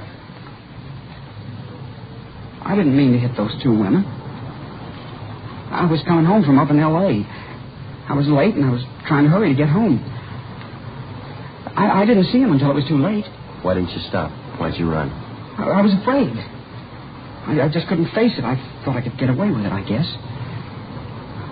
I'm sorry. I didn't mean to do it. Do you know those two old women died as a result of you running them down? No. I didn't know they'd die. All right, come on, son. Let's go. I didn't really mean to do it. I'll tell everybody I'm sorry. I am sorry. That'll make a difference, won't it? You killed two people. You figured.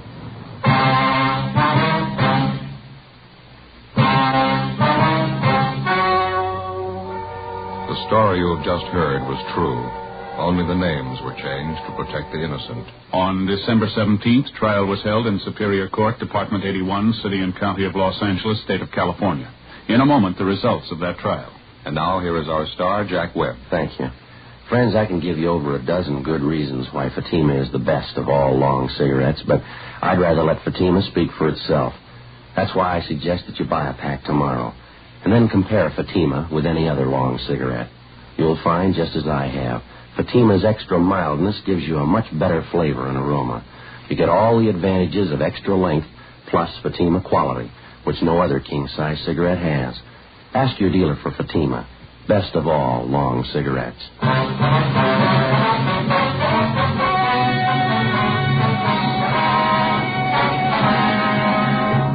The suspect, Louis T. Martin, was found guilty of manslaughter. He was sentenced to 1 year in the county jail and was placed on probation for 5 years.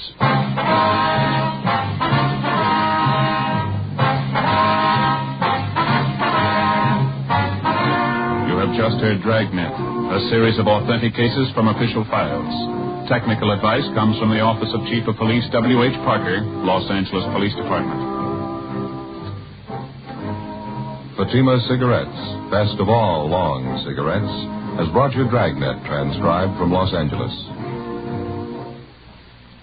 Stay tuned for Counter Spy, next over most NBC stations.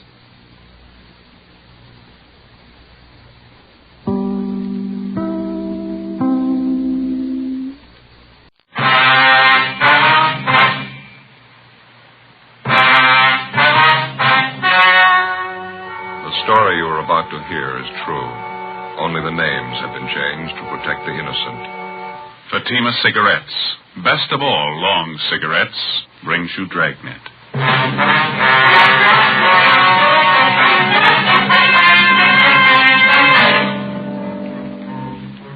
You're a detective sergeant. You're assigned to homicide detail. An elderly man reports the sudden death of his wife. He claims he awoke in the morning to find her dead on the floor of their bedroom. The cause of death is not apparent. Your job? Investigate. In Fatima, the difference is quality. Yes, in Fatima, the difference is quality. Quality of tobaccos. The finest domestic and Turkish varieties, extra mild, superbly blended, to give you Fatima's much different, much better flavor and aroma. Quality of manufacture. Smooth, round, perfect Fatima cigarettes. Rolled in the finest paper money can buy. Manufactured in the newest and most modern of all cigarette factories. Quality. Even to the appearance of the bright, clean, golden yellow Fatima package. So compare Fatima yourself today. You'll find Fatima gives you all the advantages of extra length, plus Fatima quality, which no other king-size cigarette has. Yes, light up a Fatima. Your first puff will tell you... Ah, that's different. Because in Fatima, the difference is quality.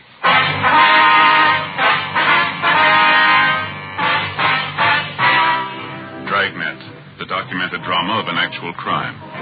For the next 30 minutes, in cooperation with the Los Angeles Police Department, you will travel step by step on the side of the law through an actual case transcribed from official police files.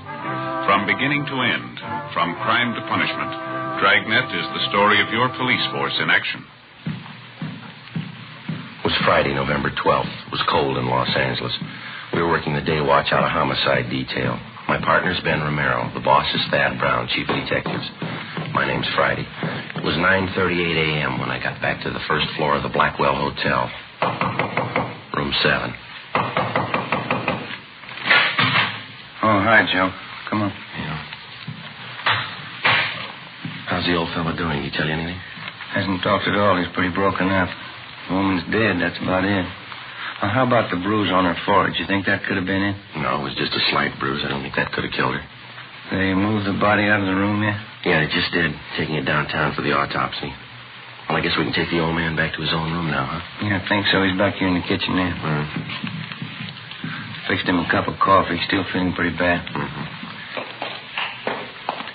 Mr. Turner, would you like to go back to your room now? Everything's been fixed up. Mr. Turner? What happened? You can tell me. What happened to Gertrude? I'm afraid we don't know, Mr. Turner. Not yet. I told you about it, didn't I? Woke up this morning about 8 o'clock. Put my arm over on the pillow and she wasn't there. And I got up and I saw her laying on the floor. My wife, Gertrude. I felt her arm. She was cold. Ice cold. Somebody ought to know what happened. Well, we'll let you know just as soon as we get the coroner's report, sir. Would you like to go back to your own room now? What's the coroner have to do with it? Well, he's going to have to perform an autopsy. We'll have the report for you tomorrow morning. I don't want him to do that to Gertrude. I don't want him to. I'm sorry, sir. I'm afraid it's necessary. Deaths of this kind, there was no doctor in attendance, nobody to sign the death certificate. There's nothing I can do, nothing to help her. I'm sorry, Mr. Turner. Can we help you back to your room, sir? Is she still there? No, sir. They've taken her body downtown. Can I give you a hand there? Thank you. All right. I'll get the door.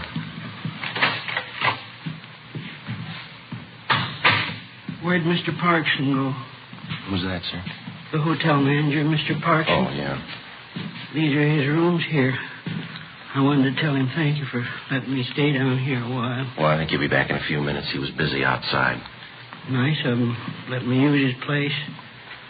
I couldn't stay in our room. Not the way it was. Gertrude lying there. It's all right now, Mr. Turner. Can you make the stairs all right? Yes, sir, thank you. I'm just a little tired, that's all. Guess the whole thing's been too much for me. Maybe you'd like to have us call your family doctor. No, we don't have a family doctor. I'll be all right after a spell. It's just hard to understand, that's all. I have to think about it a while. Sit down and think about it. Yes, sir. Here we are. I'll get the door. Go ahead, Ben. Yeah.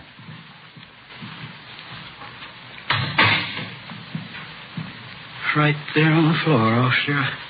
It's where I found her when I woke up. Right there by the bed. Mm-hmm. Where have they taken her? Downtown, Mr. Turner, to the county morgue. Oh. They'll let me see her, won't they? Yes, sir, they will. Do you feel up to answering a few questions for us now? All right. I'll tell you everything I know about it. I don't see how it's going to help anything. We'll try to make it as brief as possible, sir. Now, your wife's full name is Gertrude Agnes Turner, is that right? Yes, that's right. Her age? Let's see, Gertrude's 63. Yeah, that's it. I'm 4 years older than her. That's how I always tell. Was your wife in good health, Mr. Turner? Under a doctor's care or anything like that? No. Nothing wrong with her I know of. Heart trouble? Anything like that? No, sir. She used to have headaches every now and then. A doctor friend of ours back home used to send pills for her to take. That's about all. How was your wife feeling last night? Was she all right then? Just fine. When I woke up, I put my arm over on her pillow. She wasn't there. Then I got up and saw her laying on the floor, right by the bed. Gertrude. She was ice cold. There was a little bruise up here on her forehead. I thought I was dreaming. She was dead. We weren't even married a year. Do you want to go on, sir? You think you feel all right? It's all right, officer. I got a little bit of brandy in that cupboard over there. Think I could use some if you two officers don't mind? That's perfectly all right, sir. Yeah, I'll get it, Mr. Turner. We had it all figured out Tuesday, November 16th. That's her name's day. How's that? November 16th. It's my wife's name's day. You see, Gertrude's a German girl. A lot of German people don't celebrate their birthday. They celebrate their name's day instead. Next Tuesday's St. Gertrude's Day. Oh, I see. There you are, Mr. Turner. Thank you. Either one of you officers care for some brandy? You're certainly welcome to it. No, thank you very much.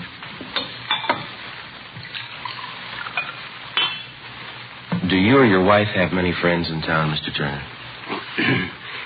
No, just a few. Around the hotel here. Gertrude and I have only been in California a few months. Come out from Indiana, Fort Wayne. Yes, sir. No relatives here? No, sir. Wife only had one relative living, sister. She's back in Indiana. How did you and your wife get along, all right?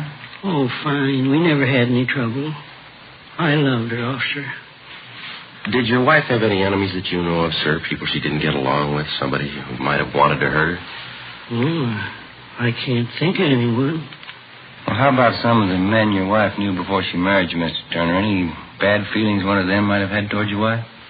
No, sir, not that I know of. Besides, all our old friends are still back there in Indiana. Mm-hmm. You say your marriage was working out pretty well. Your wife didn't have any gentlemen friends that she might have been interested in? No, sir, I know that for the truth. Gertrude spent her time at home. She didn't run around. She was a good wife. Mm-hmm. Would you know if your wife had any reason at all to take her own life, maybe? Well, that's the last thing in the world Gertrude to do. No reason for it. We had too many things to look forward to. Oh, lots of things. You don't stop living just because you pass 65. Yes, sir. Tell me the truth, officer. Don't you really know what happened to her? No, sir, no more than you do. Afraid we'll have to wait for that coroner's report. I don't understand it, officer. How am I supposed to understand it? Sir? I went to bed last night and I had a wife.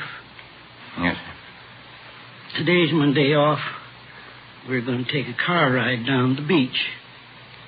That's the dress she was going to wear hanging up there. Gertrude made it herself. She was going to wear it today. I'll try to take it easy, Mr. Turner. I beg your pardon. She's all I had. Why should she have to die? She didn't have to die, did she? I don't know, sir. Maybe she didn't have a choice.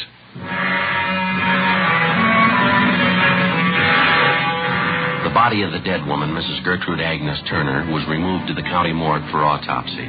Ben and I filled out the 311 form, the dead body report, and filed it pending the outcome of the autopsy. A couple of Mr. Turner's friends who lived upstairs from him at the Blackwell Hotel agreed to look after the old man until he got over the shock of his wife's sudden death. 7:45 the next morning, I checked in for work as usual. Morning, Joe. Morning. What do you know? Not much. Pretty slow. How about the Turner woman? No word on the autopsy, huh? No, coroner hasn't called yet. Have you got any smokes? I left the house in a hurry this morning. Forgot everything. Yeah. Right here. Oh, thanks. Here. Thanks. Lousy morning. Another row with the wife. Oh? What's the matter? Oh, another one of those church bazaars she got herself mixed up in. She's calling on me for help again. Oh, yeah? What she wants you to do now? You remember the last time, don't you? That spring bazaar? Had me working on decorations down to the church 7 nights a week. 18 women running around telling you what to do. Yeah. It's like a madhouse, Joe. This time it's even worse. How do you mean? This time the ladies figure they ought to have a little more production. They want me to dress up in some kind of a funny costume. Auction off pies and cake. You know, stovepipe hat, false mustache will work. No. You turned them down, huh? You won't do it, will you? Well, not exactly. Wife kicked up such a row, I guess I'll end up doing it. Got an idea, though. Uh-huh. Wouldn't be so bad if I had somebody to work with me. You wouldn't like to help me out, would you, Joe? Well, I'll tell you, I'm going to be a little busy, Ben, but if I get a chance, I'll drop out to see you, though. I get it. Yeah. Homicide Friday. Oh, yeah. How's that? All right. Yeah. Okay, we'll be right over. Was Doc Cephalou over at the morgue about Miss Turner? Got the autopsy report for us? Yeah, they won't sign the death certificate. What's the trouble? A couple of things. Looks too suspicious for him, they said. How'd they list the cause of death? She suffocated. 8:15 a.m. We went across the street and talked with Dr. Cephalou. All he could tell us was that Gertrude Turner had suffered severe convulsions and that she died of suffocation. There was a small bruise in her forehead and numerous other small bruises around the base of the throat. Not enough to say that the woman had been murdered, and yet too much to dismiss the case as an accidental death. Together with Lorman and Barrett from Homicide, Ben and I looked up some of the friends of Mr. and Mrs. Turner. We found 2 points which didn't check out with the story that Mr. Turner had told us. According to the friends, Turner had had some violent arguments with his wife. On at least one occasion, he'd struck her. And secondly, the dead woman did have a gentleman friend in the neighborhood, but his conduct with her had been above question. It was strictly friendship. We decided to take it from there. We went back to the Blackwell Hotel and found Mr. Turner in his room. He was wrapping up some of his wife's personal effects and packing them in corrugated boxes. We told him about the coroner's report.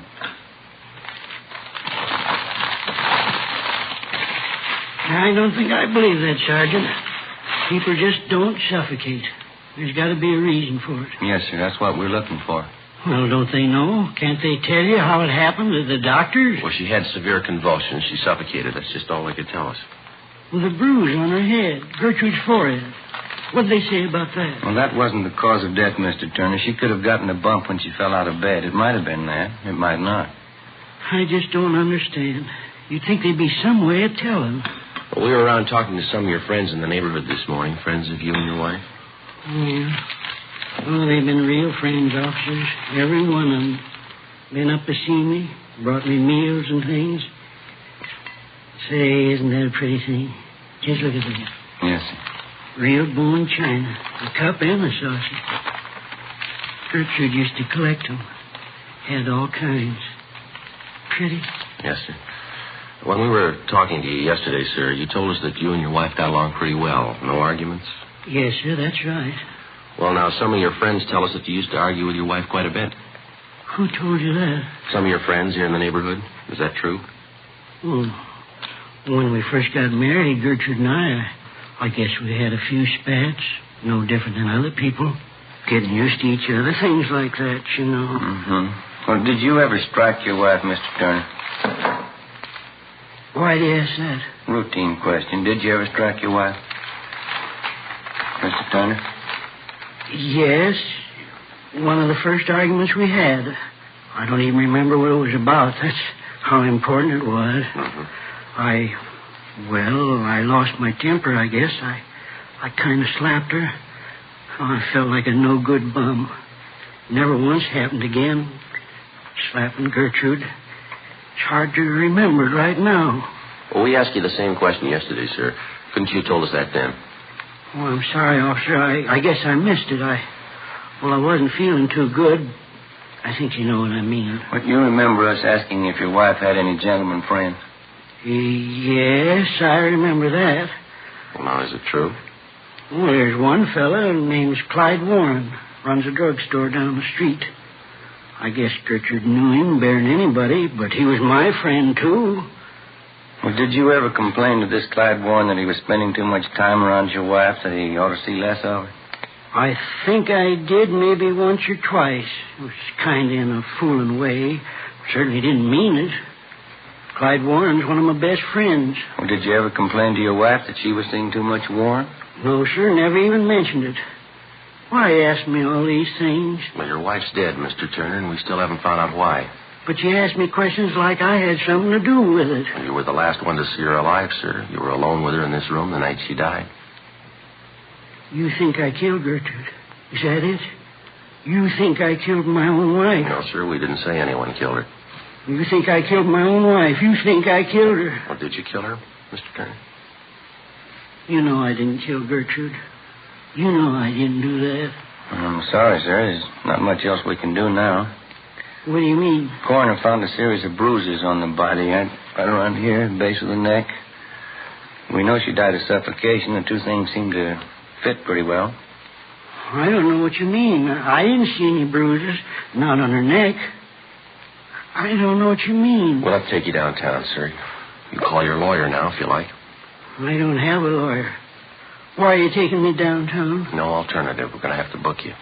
How's that? Suspicion of murder. 10:25 a.m. Before we booked him at the main jail, Mr. Turner asked us if we'd get off a telegram to his sister-in-law, Mrs. Helen Raymond, in Fort Wayne, Indiana, informing her of what had happened. We told him we would, and we did. We booked him in on suspicion of 187 PC, and then we checked back in at the office. We put in a call to the insurance company that held a policy on Mrs. Turner. Yes, sir. Gertrude Agnes Turner. Mm-hmm. What was that? All right. Right. Thank you, sir. Goodbye. What'd they have to say? Mrs. Turner had 3 different policies on her life, total of $5,000. Mr. Turner's a beneficiary on all 3. Well, that'll do for a motive. And something else here. Yeah. Newest policy is for $1,000, industrial policy. When was it taken out? 3 weeks ago.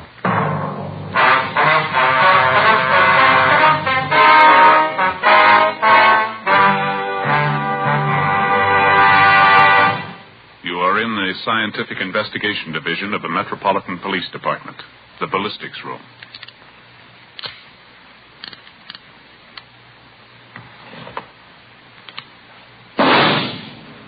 You have just heard a test bullet fired from a .38 caliber revolver found in the possession of a suspect. The test slug is removed from the ballistics box and compared with the slug found at the scene of the crime. There they are. Side by side, they look alike, but examination will prove a world of difference. You'll find the same is true when you compare king-size cigarettes. Fatimas are the same length as any other king-size cigarette, 85 millimeters. Fatima has the same circumference, 1 1/64 inches around. And Fatima filters the smoke exactly the same long distance as other king-size cigarettes. But in Fatima, the difference is quality. Fatima gives you extra mildness, a much different, much better flavor and aroma. You get all the advantages of extra length, plus Fatima quality, which no other king-size cigarette has. So compare Fatima yourself. Your first puff will tell you... Ah, that's different. Yes, in Fatima, the difference is quality. Buy Fatima. Best of all long cigarettes.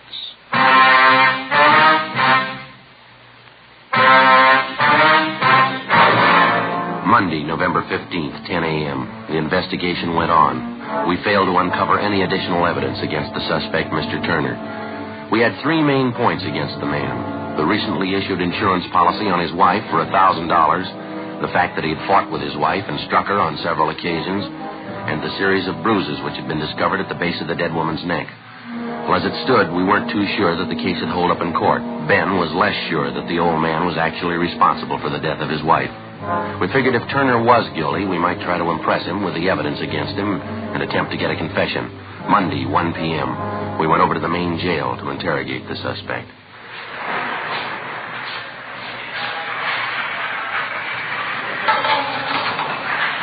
You want to step aside there? They want to lock that door. Oh, yes, sir. This way, Mr. Turner. I'll get the light switch. Right in here, Mr. Turner. Mr. Turner, you'd like to sit down? All right. Thank you. Why'd you come to see me? Have you found out something? We've been checking a little bit further into the case, Mr. Turner. We got a few more questions for you, if you don't mind. Did you send the message to my sister-in-law, Mrs. Raymond, the one I asked you to send? Yes, sir, we took care of it. You got the address right, didn't you? Fort Wayne, Indiana? That's right. Just sent a telegram, told her all about it. That was 2 days ago. She should have gotten it by now. I haven't heard a word from her. Are you sure she got the telegram all right? Pretty sure. We'll check on it when we get back to the office. A few things we got here that you might like to know about, sir. Maybe you can help clear them up for us. What's that, officer? We understand that your wife, Gertrude, had some insurance on herself. $5,000 worth? Yes, that's right. Something you want to know about it? Well, she named you as the beneficiary in each of her policies. Is that correct? Yes, sir. Gertrude was a great believer in insurance. Don't hold with it too much myself. She used to tell me all the time. Yes, sir? In case she died first, she wanted me to have a little something for old age. Something to retire on. And get a little ranch out in the valley. I understand she took out a policy just lately, $1,000 about 3 weeks ago. I know about it. I didn't want her to do it. Clean waste of money, I told her. Payments were pretty steep. Well, sir, is there anybody who can back that up? That you told your wife you didn't want her to take out that policy? No, I don't think so. We didn't talk about our business with other people. Yeah. Friday, Romero. Yeah? What is it? Phone call says it's important. Either one of you. Do you want to get it, Ben? You okay? You can take it out to the desk here. All right, thanks. I think I know what you mean. The insurance. You think that's why I killed Gertrude. Isn't that right? Well, sir, put yourself in our place, Mr. Turner. What would you think? You know in your heart I didn't kill my wife. You know that in your heart. Well, they don't pay us for what we believe, Turner. They pay us to get the facts, to run down evidence. Doesn't make any difference what I believe. But you know I didn't kill her. You know that, don't you? Well, sir, I know we asked you if you ever argued with your wife, and you told us no. We found out you beat her up a couple of times. We asked you if she was friendly with any of the men in the neighborhood. You told us no. We found one. We asked you about the bruises the coroner found on her neck. You don't know. You can't explain them. We asked you if your wife had been ill, if she had any sickness, to explain her dying the way she did, and you said no. We asked you about the insurance. You can't explain that either. 3 weeks before she dies, she takes out $1,000 on her life. She dies in the same room with you, and you don't know how or why. Now, you tell me, mister, what are we supposed to believe? I didn't kill her. Somebody has to believe it. Somebody. I didn't kill her. Joe, see you a minute? Yeah. That phone call, it was long distance. Turner's sister-in-law, Mrs. Raymond. What you want? Calling from Fort Wayne. She's flying out here tonight. Seemed pretty wrought up. About her sister, huh? Mostly about Mr. Turner. She claims he's innocent. Seems pretty sure of it. She can prove that Turner didn't kill his wife? That's what she said. She's bringing the proof with her. Tuesday, November 16th. Turner's sister-in-law, Mrs. Raymond, was scheduled to arrive at 6 p.m. by plane from Indiana. At 2 p.m., one of the main points in the case against the suspect was proven false. A woman friend of Mrs. Turner, after reading of the husband's arrest in the paper, informed us that while Mrs. Turner was visiting her home a few days before she died, she complained of a severe headache. The woman's son, who was studying to be a chiropractor, attempted to treat Mrs. Turner's headache by manipulating the muscles in her neck and shoulders. The woman said that Mrs. Turner called the next day and complained about receiving bruises on her neck as a result of her son's experimental treatment. The son came down to the office and signed a full statement to this effect. At 7 p.m., Mr. Turner's sister-in-law arrived. With her was a Dr. John Grant, a Fort Wayne physician. The two of them told us their story and gave us all the information they had concerning the case. Ben and I went immediately to the main jail, picked up Mr. Turner, and brought him back to the office. His sister-in-law and Dr. Grant waited in the adjoining room. Why'd you bring me here? You going to ask me more questions? I told you everything. No, sir. No more questions. You can't take me off to prison. I haven't had a trial yet. No, sir, you're not going to have a trial, Mr. Turner. We're releasing you. How's that?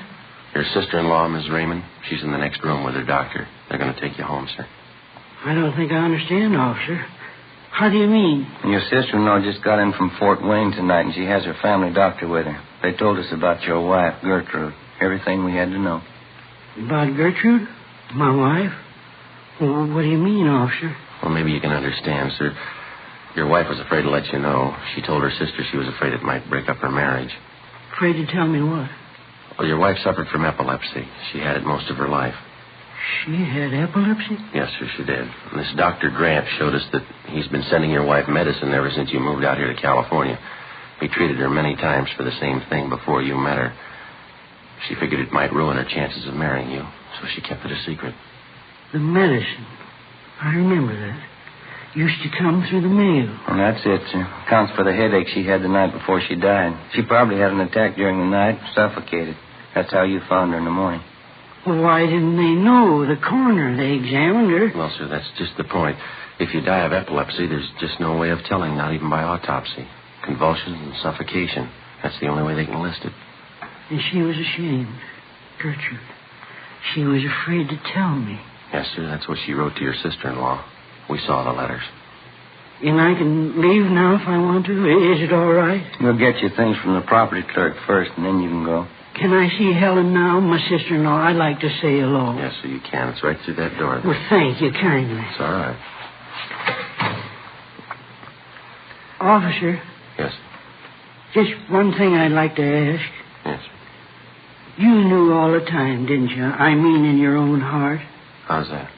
I couldn't have killed Gertrude. In your own heart, you knew that, didn't you? Officer? Yes, sir. I know it. Oh, I thought you did. I'll be right back.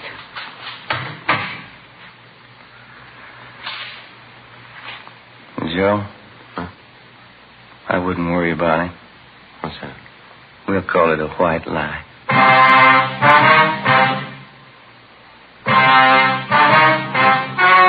The story you have just heard was true. Only the names were changed to protect the innocent. On November 16th, a meeting was held in the office of Blaine Steed, captain of homicide. In a moment, the results of that meeting. And now here is our star, Jack Webb. Thank you. Friends, the makers of Fatima do everything possible to produce the king-size cigarette that you want, just as we on Dragnet try to bring you the kind of entertainment that you want. Well, in our honest opinion, Fatima is the best of all long cigarettes. And I know from reading our Dragnet mail that more and more of you back me up on that. If you haven't tried Fatimas yet, may I suggest you buy a pack? You'll find Fatima gives you all the advantages of extra length, plus Fatima quality, which no other king-size cigarette has. Remember, tomorrow, first chance you get, buy Fatima.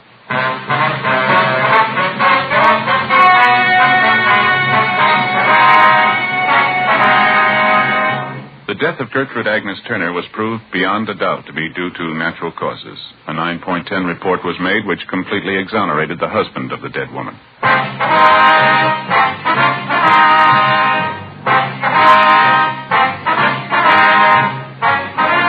You have just heard Dragnet, a series of authentic cases from official files. Technical advice comes from the Office of Chief of Police W.H. Parker, Los Angeles Police Department.